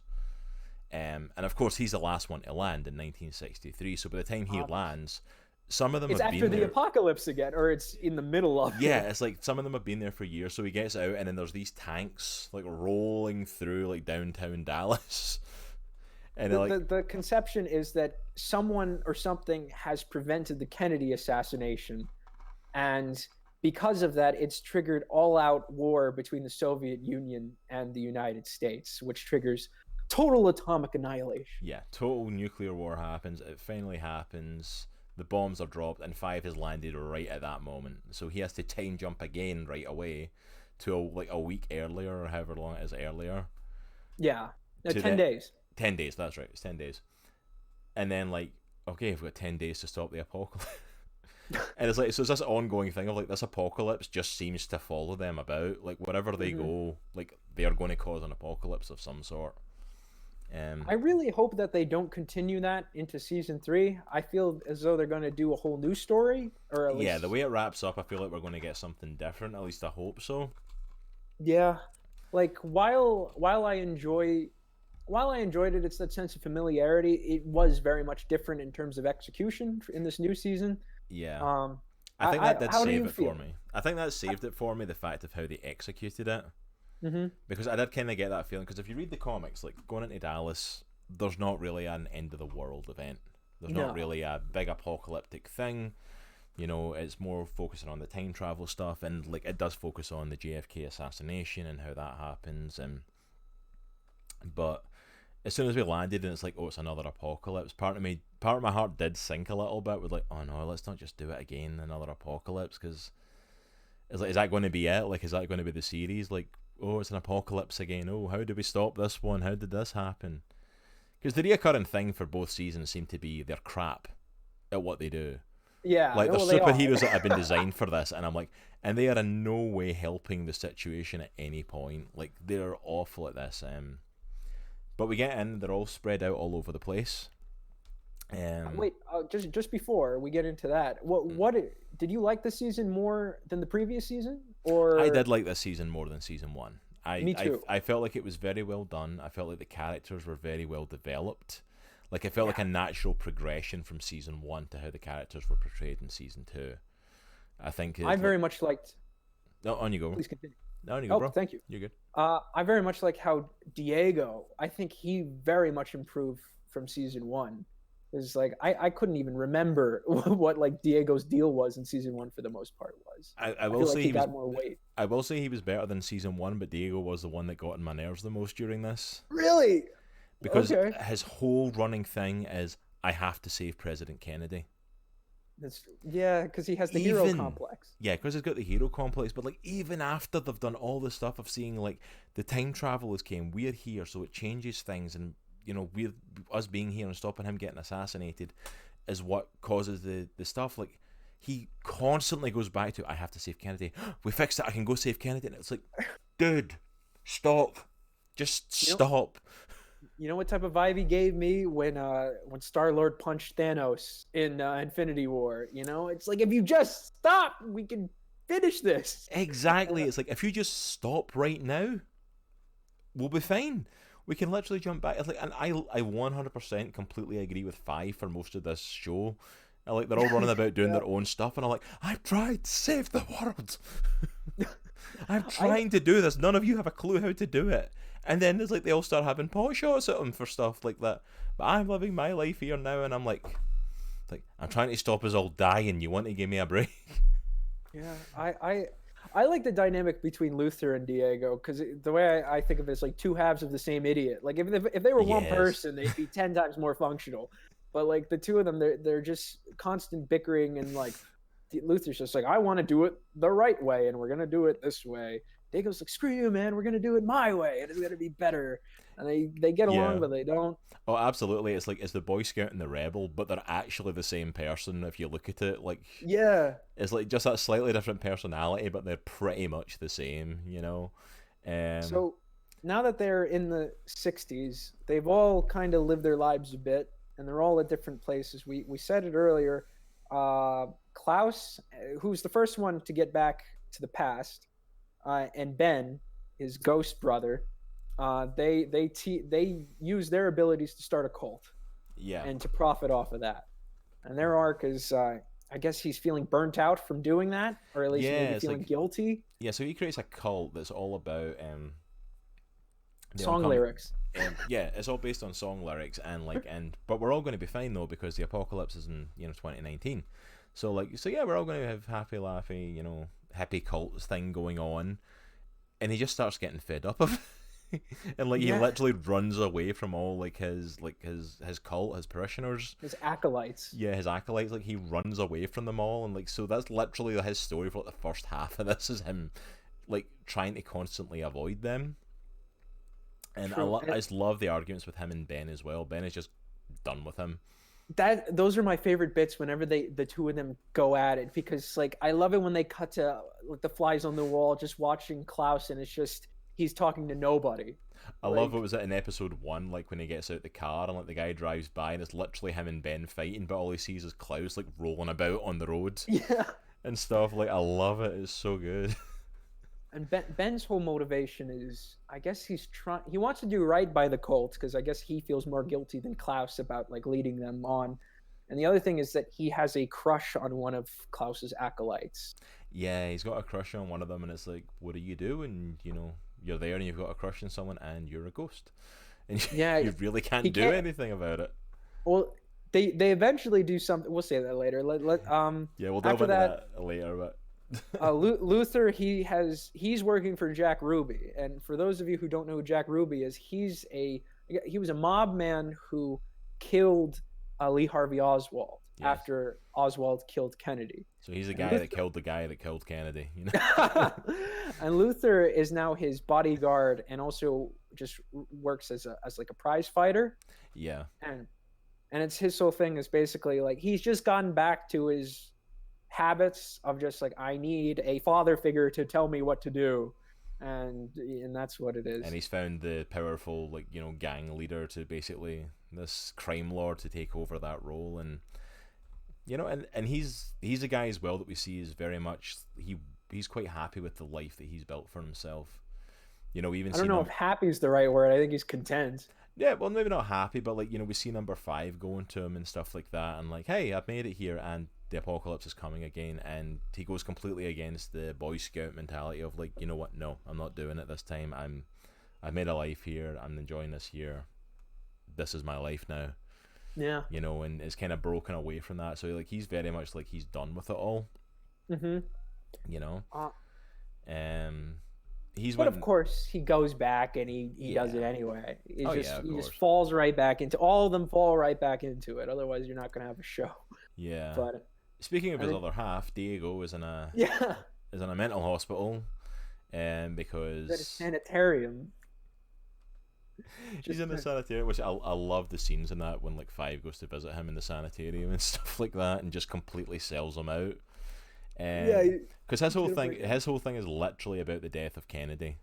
So like he wants to stop it. He's been going about talking about wanting to stop the death of Kennedy, going to talk about, you know, Lee Harvey Oswald was the one that done it, and like, you know, and I think he even tries to go after him at one point, like he tries to go and kill him at some point. That's what got him into the institution. And that's what gets him in the institution. He was stalking. Yeah, that's it. He was stalking him, and he's like, if I kill him, I'll save Kennedy, which then gets him put in the sanitarium, which is just phenomenal. The fact that, like, of course he ended up there.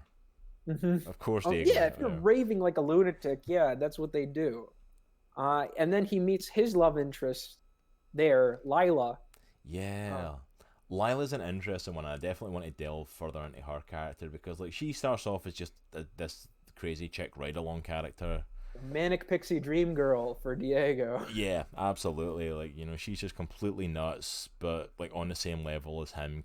They can both handle themselves. Clearly, both have the hots for each other, which they end up enacting on. It's like Mm-hmm. But there's a lot more to her character, and I love how they play into that during it, which is something that, funnily enough, the comics haven't really delved into, at least as far as I'm aware. I don't know if volume 3 does, but at least in the first 2 volumes they don't really delve into it. In the comics, Diego is in love with Vanya. He has a crush on Vanya. Mm-hmm. So it's another Luther Allison situation. Yeah, but I mean more like the reveal of who Layla is, like who. Right. Well, we could talk about that when we talk about the ending, like because that's all sums up what it is. Yeah, so like that. But her character, she becomes like the ride along and like goes along with Diego, helps him break out of the sanitarium later. They both escape together. Thanks to 5, who went to visit him there, found out what he was up to, and basically ratted out that he was trying to break out his bars, and got him locked up even more. Yeah, they shove him in the what's the padded up room? The padded up cell. The solitary confinement. Yeah, he gets stuck in there himself to keep him out of trouble. And then after that, there's Allison, and she gets married to Ray Chestnut. Is it Ray or Roy? Ray Chestnut.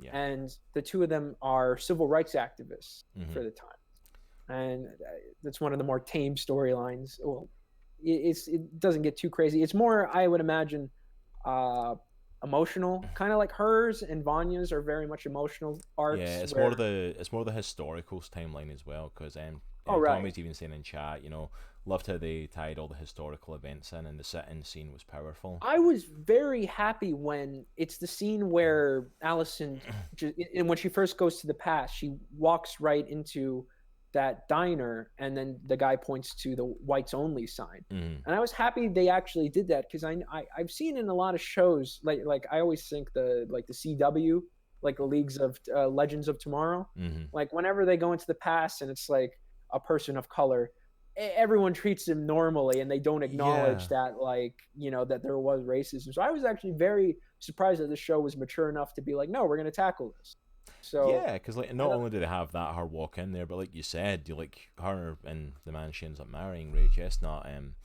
They are activists and they do, and like mm-hmm, the whole thing that's happening is that because Kennedy's coming into town, they're planning a sit-in event at that very cafe she first walked into.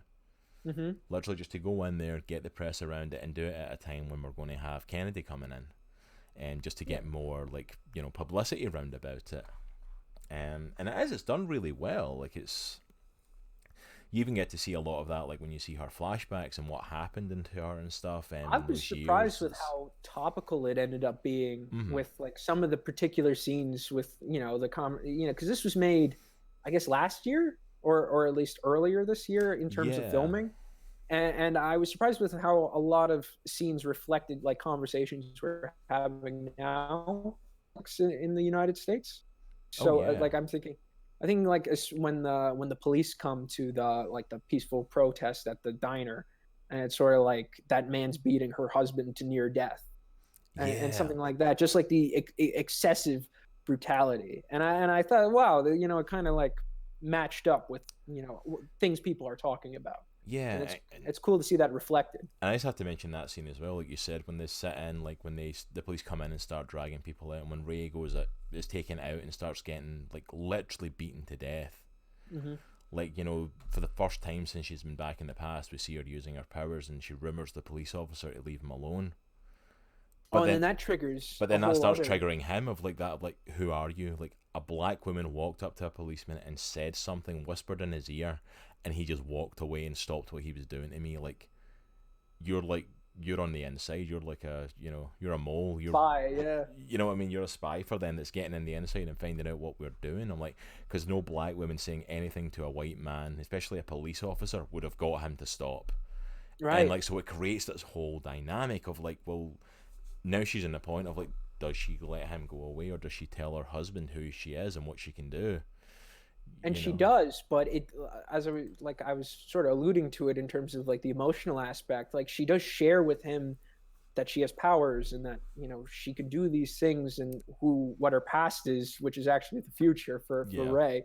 And in the beginning, like he enjoys it, he being able to use her powers for their benefit, because they get to experience things that they wouldn't have normally done at that time.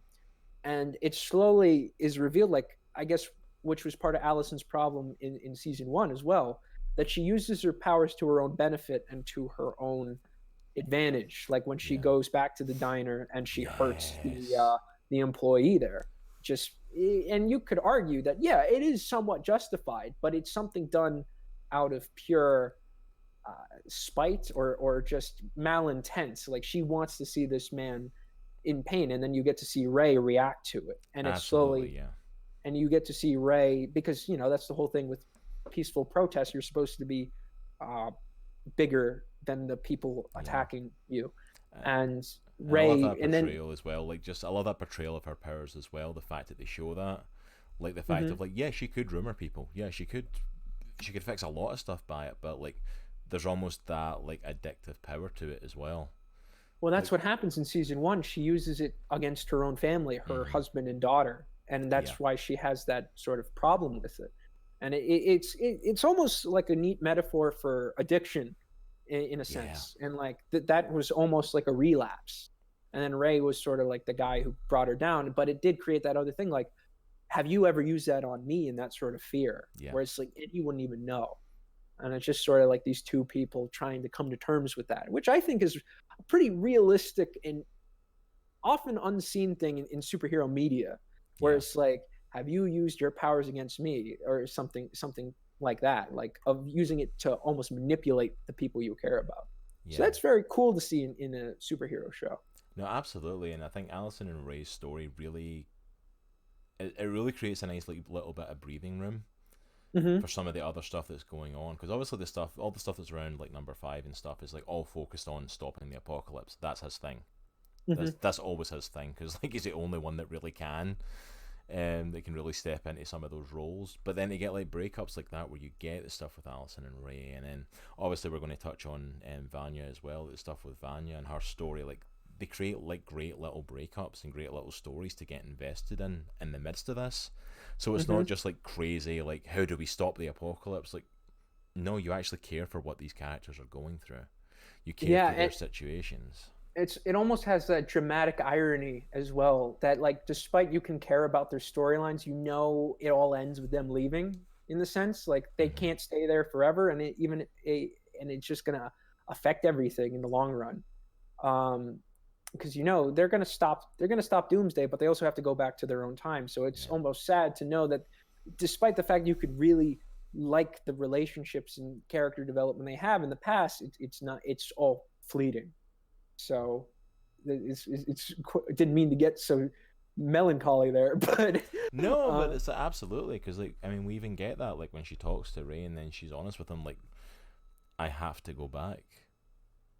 I was quite surprised they didn't bring him to the future, any of them for that matter. I really thought they were going to set that up. Yeah, I thought they were going to set something up, but like I love the way they do his though, because it is very heartbreaking. Like the fact that he's like, all the stuff you've told me that's going to happen, like he's almost like I have to be here to make sure it does happen. You know, and like and she's like, but I can't stay, and it's like it's just that you do feel the heart of both of them, like how much they love each other, but like they have to go their own paths, and it's like I will admit I always like that love story more than Luthor and Allison. I feel like the Luthor Allison thing's a little strange. It is a little strange. Like I don't mind it in the comic as much. I think because they don't like fully. I think they delve a lot more into the show that there's something between Luthor and Allison.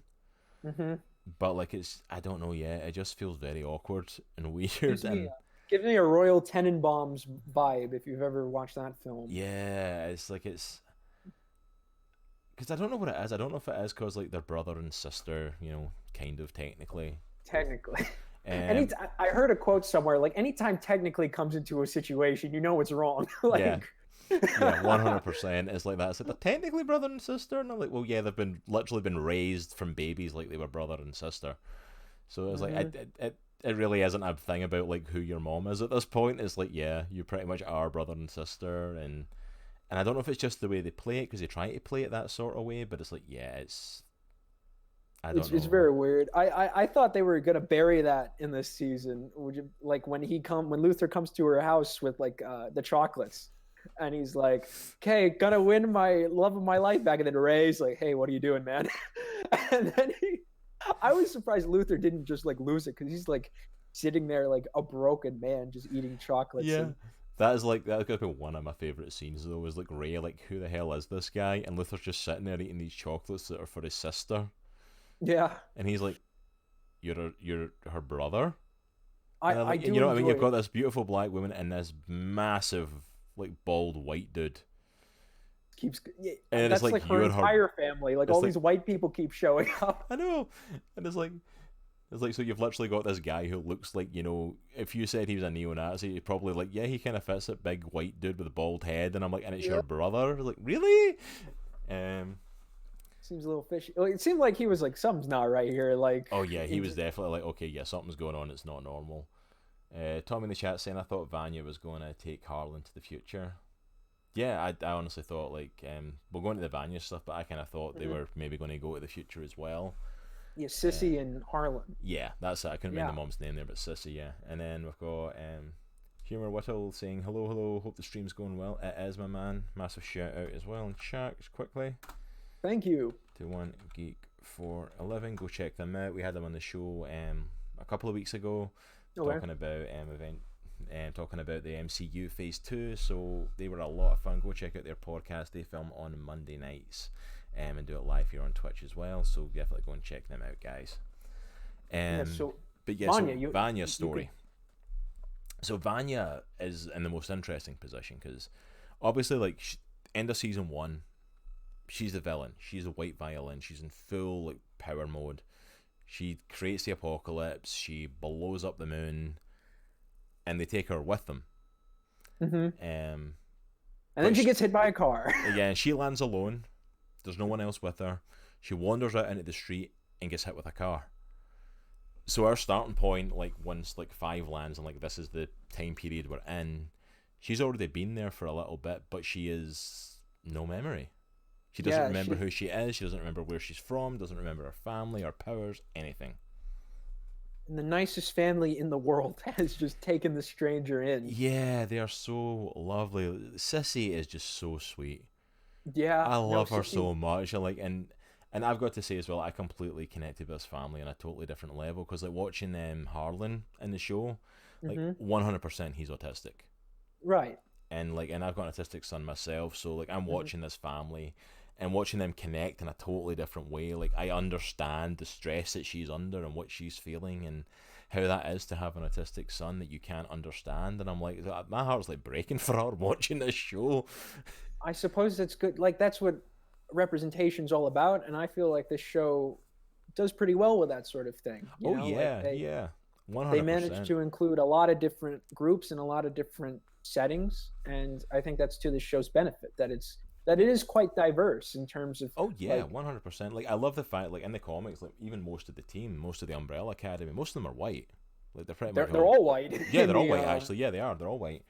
And like but in this one like there's such a plethora of like races and colors and creeds and backgrounds, and it's like that's really cool that we've kind of like diversified that, and then the inclusion of Harlan as autistic, like that's a cool diversity, and then that leads into more diversity. And I swear to you, watching the episodes like where she's sitting with Sissy and like they kind of start hinting towards them, I was literally thinking, because I was thinking Ellen Page is gay herself, right? Yeah. And I'm thinking like I was thinking episode 1, I'm like they put a boyfriend with her, like they gave her a guy that she was interested in and stuff. And I started thinking about it. I'm thinking about how stuff's portrayed, how they try and like portray stuff more on screen. I was like, I wonder why they didn't give her a girlfriend and why they didn't have like a whole, representation of a lesbian story. And then we start getting that. It starts going down that road, like literally right after I thought that. I'm like, oh, okay, we're doing that. Okay. Yeah, I like how they barely acknowledge it. Like, oh yeah, you dated this weirdo, and then they just move on. Oh, that's amazing. I love the fact they mention that when they're in the hair salon with her, and our memories haven't came back, and then oh yeah, and that weirdo, and she's like, wait, what happened? It's I guess what is it? I guess Vonnie's technically bi, because of the show. And then I Klaus, I don't even know. It seems like he's just like pansexual. Like he's just willing for anything. Yeah, he's just open to whatever comes along because clearly because he talks about it, like they go into his story as well. The love of his life was David, the guy he met when he was transported to Vietnam in season 1. But like they clearly hint that he's sleeping with just whoever in his cult as well. Yeah, he's having orgies with his cult, so it's like, okay, this guy's just willing to do whatever. He's just doing whatever. Like if like you want to have sex, yeah, good. Man, women, all, neither, doesn't matter. Just get in here. It's like he's open for whatever at this point. Like okay. That's neat to see. Yeah, sure is.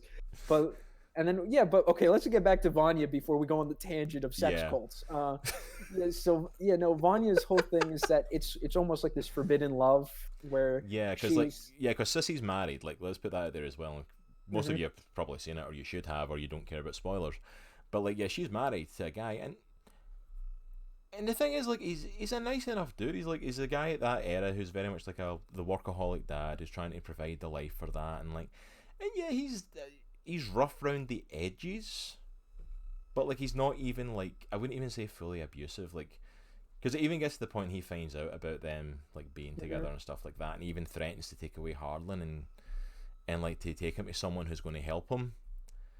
And it's like, and it's obviously played more like to be a villain thing of like that, oh my goodness, he's terrible for doing that. And I'm like, I'll be honest, I'm feeling the pain of the dad of like having an autistic son. I have no clue what to do, and if that's what was told at the time, like it was, like that's what's going to help, then you do it. Of course he's going to do that, because that's what you thought you did to help. But then again, like the reason why he's doing it isn't, it's not really more so for Harlan, but more out of spite against Sissy. Yeah, so, it's more spite for her, and I'm like, and there's definitely more villainous tones like that, the way he behaves. But I don't know. I guess I'm kind of like, he's not a bad guy in that sense. Like even his reaction, like it's like whether it's a man or a woman, like he's just watched his wife like cheating on him, Right. Yeah, I'd be mad as well. Yeah, no, you're right. It's just like I think the most villainous scene is when he takes Vanya out to the cow pasture, Yeah, and he that basically scene. just like tells her like you have to cut the infection out before it spreads. And, Yeah, because it's like it's and very much like a treating her like you're gay, you're a disease. So like yeah, so I have to like cut it's you like you're out of this. tainting my beautiful family. And it's like Uh, it's not even a case of like, oh yeah, you're cheating on my wife's cheating on me with you, so that's a problem. It's like no, it's like you're the disease and needs to be cut out. And I'm like, okay, we're definitely going full on with this one. Which yeah. yeah, it was the 1960s. Like, yeah, that was generally the reaction at that sort of era. We're watching Yeah, people that do there's this. something wrong with you mentally. Like Yeah, that's because that's how he treats his wife. It's just like you've gone off like the deep end or something. yeah, it's like she's Uh, corrupted you and taken you down this yeah. path and all this stuff, and it's like. It's like, and yeah, I love the way they portray that though. It's kind of the same as we were talking about, like the way they're portraying like the sit-ins and the police brutality to black people and Hmm. stuff. Like, as much as it's stuff that's going on today, like in that time era, like I love that they're not shying away from that. Like that's what it would have been like. Yeah. Like, yeah, that homosexuality wasn't a thing that was acknowledged then. No, You don't no. talk about that. You don't. That's. What I mean, that's when they were putting people through those therapies and those different things to like change their brain patterns and stuff and The way all I that. always hear And about it, they told people if you're gonna do it, you got to be discreet. Like you yeah, it's can't like you can't that do it wasn't a out and public about. thing. And don't get me wrong, people still get absolute abuse for it today, but like, Of course. at least we've came far enough we can admit it's a thing. Yeah. It's Like, like well, we're at a point where like if like two men walk down the street holding hands, no one's gonna bat an eye for the most part. yeah, it's like it's something like, oh yeah, they're in a relationship. It's like even like someone saying that they've got a guy saying they've got a boyfriend or a woman saying they've got a girlfriend. Like, yeah, it's stuff that like, you are okay hearing now. Like you're aware it's a thing and like you can hear it. Hmm. Like And we back also have to then. remember they're deep in the American South in this Yes, that's right. I mean, like they're in season. Dallas, they're in Texas, so like you're about as south as you can get with this stuff. Whereas, you know, Right. But it's um, good. No, it's like you said, it's good they don't shy away from it. They tackle it and they address it, and it's always, it's like I was saying earlier, it's almost sad because these people can't fully do what they want to do or go to the extent they can. And I think it's also, while we complained that it's somewhat disappointing that the love interests could not go to the future, it's almost cool to see that they're like, no, this is the time I'm from. yeah, Like I'm going to face the obstacles of my time because it's all leading towards a better future. no, absolutely. And let's talk about that a little bit because we are kind of coming to the end of our time. Okay. Just we're at about an hour 50, so I want to try and wrap up around about the 2 hour mark somewhere. So I want to kind of delve into the ending and looking at kind of like the Time Bureau stuff leading into that, because Okay. that becomes the big finale, and that's also what kind of leads to the whole Sissy and not going with Vanya, Mm-hmm. and because of what happens with that. So yeah, so the Time Bureau definitely appears back in this, which I love the way it's set up. Like even like the first appearance in it, like that sets Five on his mission, is the Uh-huh. return of Hazel, which Yeah. is a complete cameo at the start that I was not expecting. Because like if you read the comics, Hazel and Cha Cha are not in it for long. No, they get killed off. They're like in it for a few pages and they get killed off. They have this whole story in the first scene. Hazel's got this whole romantic interest with the donut lady and all this. It's Yeah. like, and I was so invested in that. Mm-hmm.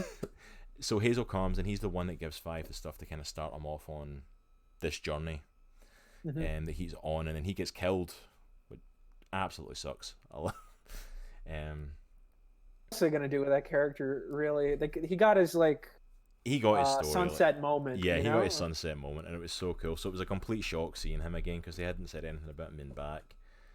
Just in the chat quickly, Karen was saying it's like really like where they ended with Vanya's season. Yeah, where they ended up with her. I think it was a really good story. And then woo Dallas. But yeah, so like the Time Bureau thing comes up all over again. The Handler is back, which I kind of The hate dead. Umbrella Academy's freaking social media because like the day after it dropped, they revealed that they she's had the alive. Handler up on all their social media, like her return stuff. Like no one knew she was back. You should have kept that quiet in social Yeah. media for at least a week, because that was such a shock seeing that she had came back. Because we thought she was dead. She'd To be literally been honest, shot in the head, you know. I had forgotten who the handler was. To be perfectly honest, until like who's this lady? And then because it's been so long since I've seen season one. Oh yeah, yeah. And then they fill you in. I'm like, oh yeah, now I remember. But she's such a fantastic character. That actress, I don't know the actress's name. Do you? Not off the top of my head, no. But Yeah, well, she's but amazing. she chews the scenery. You know that Oh woman just yeah, loving what she's doing there, she's like amazing. just being evil. But And then the whole thing with just please. gonna say her whole story is she comes back to the Time Bureau because that's where she works, and she finds out she's basically been replaced. Like AJ Carmichael. I love AJ. AJ's amazing. He's AJ probably the most crazy character I in the need to season. find a picture of him as we're talking about him, because like if you AJ is not your typical sort of character that you would imagine. Should I say what he is, or do you want to get the picture up? You can say what he is. I'll show a picture in a minute. He's basically a fish in a robot body, who is a fish in a fish bowl a on chain top of a smoking robot. fish at that. All right, here's the first pictures I can find of him. He's a fish inside a fish bowl on top of a robot body. Who I love the fact they had that, as well as him sitting at the desk talking with her, fantastic. and he's got a cigarette lit and he's putting it in this hole, and it breathes in, and then it puffs up into the fish, and I'm like, that fish is freaking smoking. What? Yeah. Like, you wouldn't have thought about that in a billion years. It's like, well, you know what we need in this show? A chain smoking fish. But I love that they included him, because like in season 1 when they had the handler, like she's not in the comics. Like it's literally like AJ that's in charge of the bureau, and I'm like, okay, so we're not going to do that. Like, of course, it's a fish in a mechanical suit. I lost my mind when I realised they brought him in for season 2. I was like, yes. I was quite surprised. Like I said, that's probably the craziest character they've had so far in any season. 100%. That's the most out there. Like, this fish is in charge, and so her basically thing is like trying to overthrow him and take back the bureau, which she does, because she basically with help, because she basically lures number 5 into this. I was setting you up for Lila. Oh, for Lila, yeah. I was going to come to her as well. So Lila, who was Diego's fancy woman in the sanitarium, is actually a plant. We find out she's the daughter, the adoptive daughter of the handler, who she is basically raised to be in this business since she was a child, literally. Yeah. And you get to see that not only is she like a trained time commission security person, but she's also one of the children born on that day. That blew my mind. Didn't see that coming at all. No. In the comics, just for a hint of it, like they say at the start, there's 43 kids who were born, and Hargreaves found 7 of them. There is no hint to the other kids. Well, there's no hint to the other children and who they were. And out of nowhere, it's like, because you just think, oh yeah, Lila's like, she works for the handler, she was taken. You find out she was taken as a child. Her parents were killed by number 5, so she has a hatred towards him. But on that, like, the handler like found her and basically adopted her and took her in and raised her. And you find out like she's the one that had her parents killed, and the reason is literally because she is one of the kids. She has powers just like the Umbrella Academy. And her power is that she can mimic other people's powers. Yeah, she's a mimic. So like that's how we find her powers out, is literally in the end scene we see, you know, Vanya uses her Vanya's got her memories back. She starts using her powers against a horde, this massive amount of time agents all charging, and she like opens this blast and launches all of them. And then out of nowhere, Lila lifts off the ground when she's given the go-ahead and blasts her back. And it was like, oh my goodness. I literally thought it was like, oh my goodness, there's another white violin. It's another Vanya. Yeah, I thought that too. I thought that they were setting up that they like used her DNA or something. Yeah, and they gave her her abilities. And then you find out, no, she can mimic everyone, because like her and Fi start having this amazing teleportation fight going all over the freaking place, fighting with each other, and it's like she can copy their powers, and you find out she's one of the kids. It's like, oh my goodness. And like I did not see it coming. And that's how they win her over in the end, by like, because her relationship with the handler isn't exactly the best, so they win her over essentially by basically by saying you're one of us, Yeah. and we understand you, especially where they're coming from too, because they didn't have a good childhood as well. Uh, and then the handler kills all of them, Yeah. only That for that's amazing because I love that because I knew that was coming back because they do have a scene earlier. I'm not going to really dive much into it, but like where they actually meet up with their father and they have a sit down because they keep trying to get in touch with him yeah and to see if he can help, and they have a sit down with their father, which goes about as disaster. badly as it could possibly go for them, with them all arguing and fighting. They But all embarrass themselves in front of him, and the only one he likes is Five. yeah, he calls on Five, who of course is pretty close to his age, even though he looks like a teenager. You know, it's like so the two of them go and they have a drink together at the bar, while the rest of them all get thrown out. And he's talking to him about his time travel. I'm like, I can't control it. Like, I seem to just launch to these places. I don't have as much power. And he tells him start with seconds, not years and decades. And of course that comes back in the finale, which like of course it is. That was like a setup and a half. Yeah, you knew it was gonna happen eventually. But like, That's what happened. but the handler comes in, massacres all of them. So Five uses his ability to time jump back literal seconds before she walks on the door and stop her. Mm-hmm. And then and then she herself ends up getting killed by another amazing group of people we've not even had a chance to touch on, the Swedes. The Swedes. The trio of Swedish brothers who are like time agent killers as well, just like what Five used to be and what Hazel and Cha-Cha were in season 1. Right.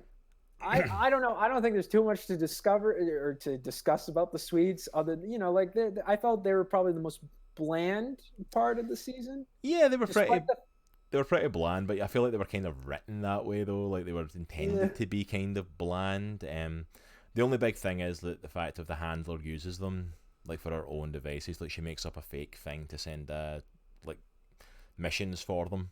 Yeah, she gets the one brother killed, and then the other one gets killed by Allison. Yeah, by Allison, so and then so the final Swede goes to where the big final finale's happening and takes her out. And also as well, the whole big thing with this finale is, well, Vanya didn't remember who she was. I forgot his name already, the kid. Harlan. Well, Harlan like gets freaked out about her talking to Sissy about leaving. He runs off. Mm-hmm. And he actually dies because they kind of hint that he's like possibly drowning and stuff in a lake that's there.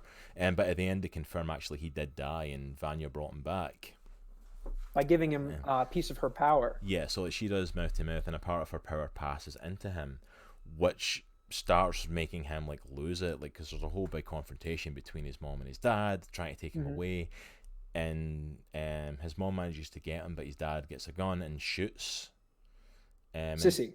And shoots Sissy. Harlan like kind of ricochets the bullet to hit the father. Yeah, he goes to shoot Sissy. Harlan, I had to think about the way that went there for a minute. I'm like, he's going a million miles an hour. And like Harlan steps in, blocks the bullet, it bounces off, hits the dad. Dad's down, dad's dead.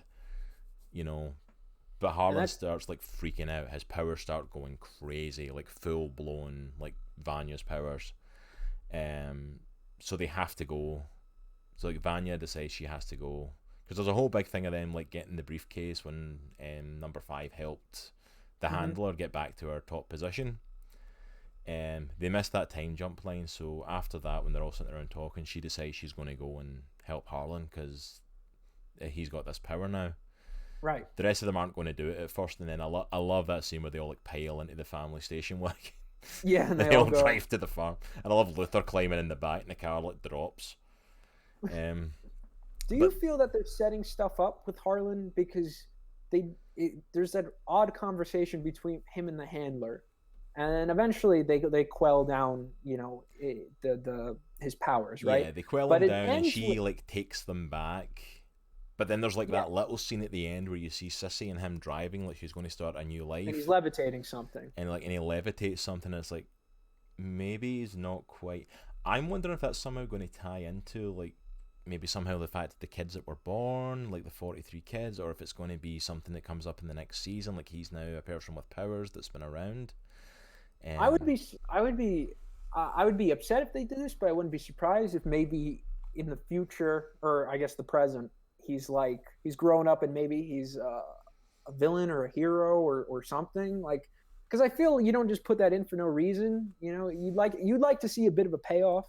Yeah. But I wouldn't be surprised if they just like that's like a nice little bookend that now he has this little special ability.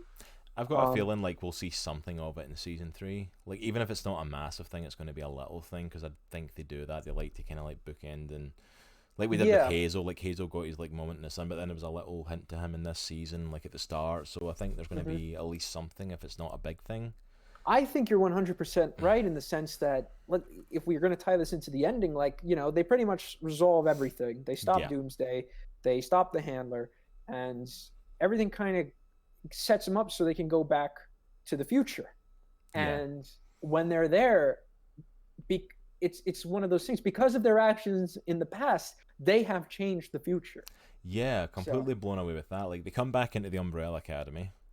Or what they think is the Umbrella Academy, and because they walk in and they're like, it's so good to be home, and their dad stands up out of his chair at the fireplace and turns around to them, and it's like, okay, wow, like, and then Ben appears, so we didn't even get into that whole thing with him, the fact that Vanya was like the reason that JFK was going to survive and start the whole war, so Ben sacrifices himself to stop her. So at this point, we're like, Ben's gone forever. And he's back. And then he's back with a new team that's in the shadows that look like the new Umbrella Academy. But they're not the Umbrella Academy. They're the Sparrow Academy. But I liked how Reginald Hargreaves, like, he's just been waiting for them to come back. And it gave me that inclination that because they kept messing with him in the past, he's like, I'm not adopting these people, like these children. He's like, I don't want to deal with these. I need to be better. Like, I need to get better, because that's the type of character he is. Where it's like, if I can make it better, despite the method, I'm gonna do it. So I think that's the sort of thing. It's like, if they all grew up to be like these sad sap like weirdos, I'm just gonna get new kids this time around. Because that's it. Like, I'm interested to see this, because obviously we got Lila as a setup of one of the other kids, and I'm interested to see. Okay, so is this like this new team of kids who are probably all kids who were born at the time, and like you said, it's probably a different group because he's like, I'm not going to take them on. Well, they're from Volume 3, and I was going to talk about this earlier, but I know we're a little bit short for time. I'll try to be succinct. But in Volume 3, there's Vanya's whole story is that she meets these people which turn out to be the Sparrow Academy. And it's not Reginald Hargreaves, it's this other guy. It's basically a similar person has done the same experiment, and the Sparrow Academy is an entirely different entity, and they are just like superheroes, where they have full costumes and everything. But it seems, and Ben's not a part of it. It's just new characters. Okay, so that's interesting how they've tied that in. Then, all right, I'll need to get caught up with Volume 3 going into this, especially Sparrow Academy are part of it. But like, Volume 3, they're skipping over entirely. It seems as though, because Gerard Way says he's writing Volume 4 right now, and that's going to be all about the Sparrow Academy. So so that makes sense though, because they've not really touched on the super heroics and like the super villainesqueness of the Umbrella Academy. So doing with a the whole show volume on that. With the type of show it is, you're not going to make season 3 like, and then they go to an interdimensional prison that's a hotel full of super villains. Like, no, you're not. It makes sense. Like, oh no, now they have to deal with like a rival team, and they all have to like learn to readjust with that. Yeah, it's like, nah, they're not going to do that. So it makes sense going to them. And just to catch up with the chat as well as we're finishing up, Tommy says like, yeah, definitely knew 5 was going to rewind time in the barn. Like, yeah, they absolutely set that up. Cameron saying, did not like the Swedes. They were pretty boring, especially compared to Hazel and Cha Cha. Like, yeah. Right. Yeah, definitely compared to Hazel and Cha Cha in season 1, they're not on their level at all. Tommy said the Swedes reminded me of the characters I've seen somewhere before. Yeah, I feel like that as well. I feel like I've seen characters like that in other things. I heard someone describe them, they gave them like Matrix vibes, you know, just like... I can see that, yeah. I can see like Matrix Reloaded, like those freaky white ghost things. Yeah. And then Thomas says, I feel like Harlan will save them from the Sparrow Academy initially. I'm like, I feel like Harlan's going to play into that then if they're going to do like Umbrella Academy versus Sparrow Academy sort of thing. Like, I think we could see Harlan play into that, you know. It'd be neat to see if Harlan was part of the Sparrow Academy. Like, that's what I was thinking, actually. Maybe he'll be part of it. That'd be cool. But yeah, so I'm going to kind of wrap us up here with that. Wow, that was hard to condense down. Like we had 2 hours to condense and that down to. We missed a lot though. We barely. Yeah, there's so much stuff we did not get into. Like that's scraping the surface. If you have not watched Umbrella Academy season 2 or have not finished watching it, by all means go check it out. It is on Netflix right now. Keep the conversations going with us on our Discord, on our social media. 100%. You want to talk to me about Umbrella Academy? I will happily talk about Umbrella Academy. I think we could both recommend it. We could both recommend the comics and the show. Oh yeah, 100%. If you've not seen it on Netflix or you've only seen bits and pieces, go check it out. 100%. One of my favorite shows. I love it. And if you have never read the comics, go read the comics. They are amazing. I adore the comics. It's not just a superhero show, as we kind of just talked about. It's got a lot of things going on for you. So if you like a specific type of show, like emotional drama, historical drama, whatever, or comedy, like it's got that flavor for you. Oh yeah, it's got a bit of everything. And just holding up the comics here, go and check it out. Go and read these comics. They're amazing. Gerard Way, like, see, if I had known who it was before I'd read the comic, I probably wouldn't have given it 2 thoughts, because I'm not like a massive, like, I never was a fan of My Chemical Romance, and I'm like, Gerard Way, I'd have been like, why is he writing comics? Oh my goodness. And I'm like, but like when I found out the concept and I got so invested, I'm like, well, I'm going to have to check it out now. And he is. See, if you like weird and bizarre stuff, like one of his inspirations he talks about all the time, especially with Doom Patrol, is like Grant Morrison's writing, where he can go very crazy. If you like the bizarre and like that's a little bit, maybe not fully bizarre, but like off kilter, like it sets you on edge. Offbeat. Like, offbeat. Like, 100%. These comics are for you. And even if they're not, like, they're worth a check. They're worth a read at least once. I think they're even on sale in Comixology right now, because of the show dropping. So go check it out, 100%.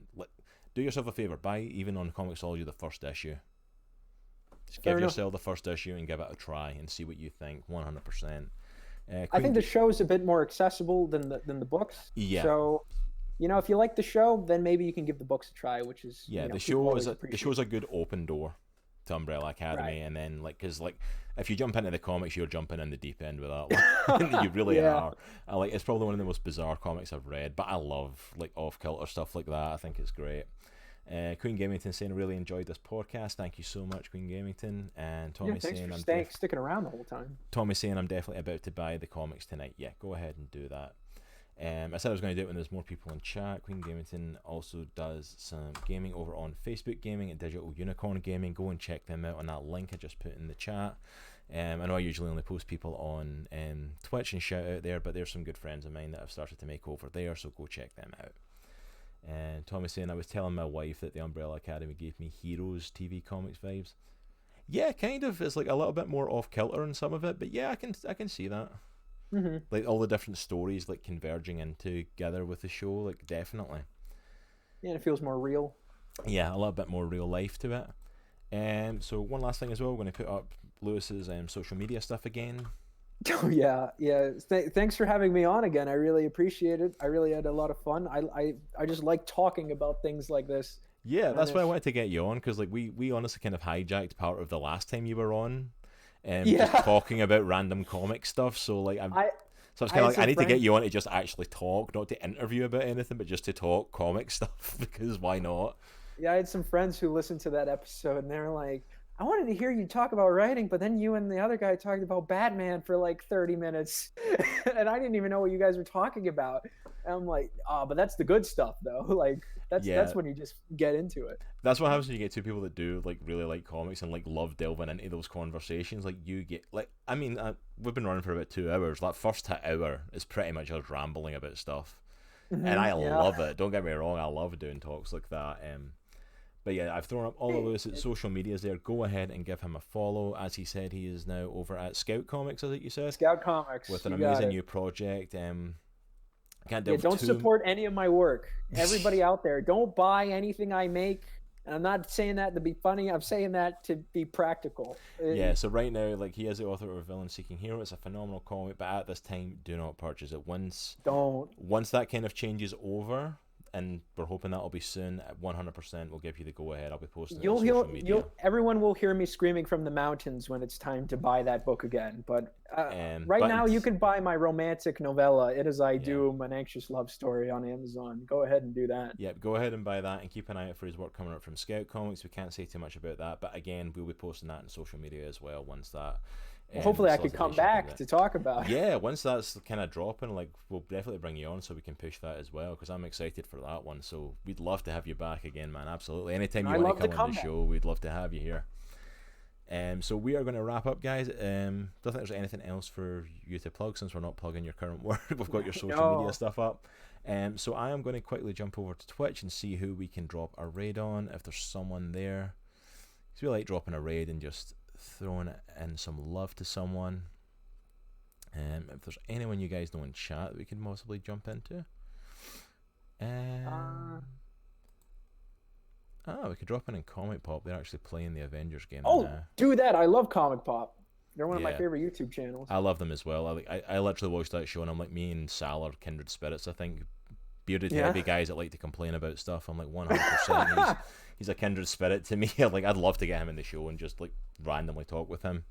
I'm sure he'd be down. Have you reached out? I've not reached out to him yet. I've tried to reach out to a few other people, but I might actually reach out to him and see if he'd be up for appearing, and like, because I'm sure he'd be up for appearing and talking comics. Like, if you've not checked him out, guys, check out the Twitch when we drop it in there, and then go on YouTube, check out Comic Pop. I love that channel. There's such a great team.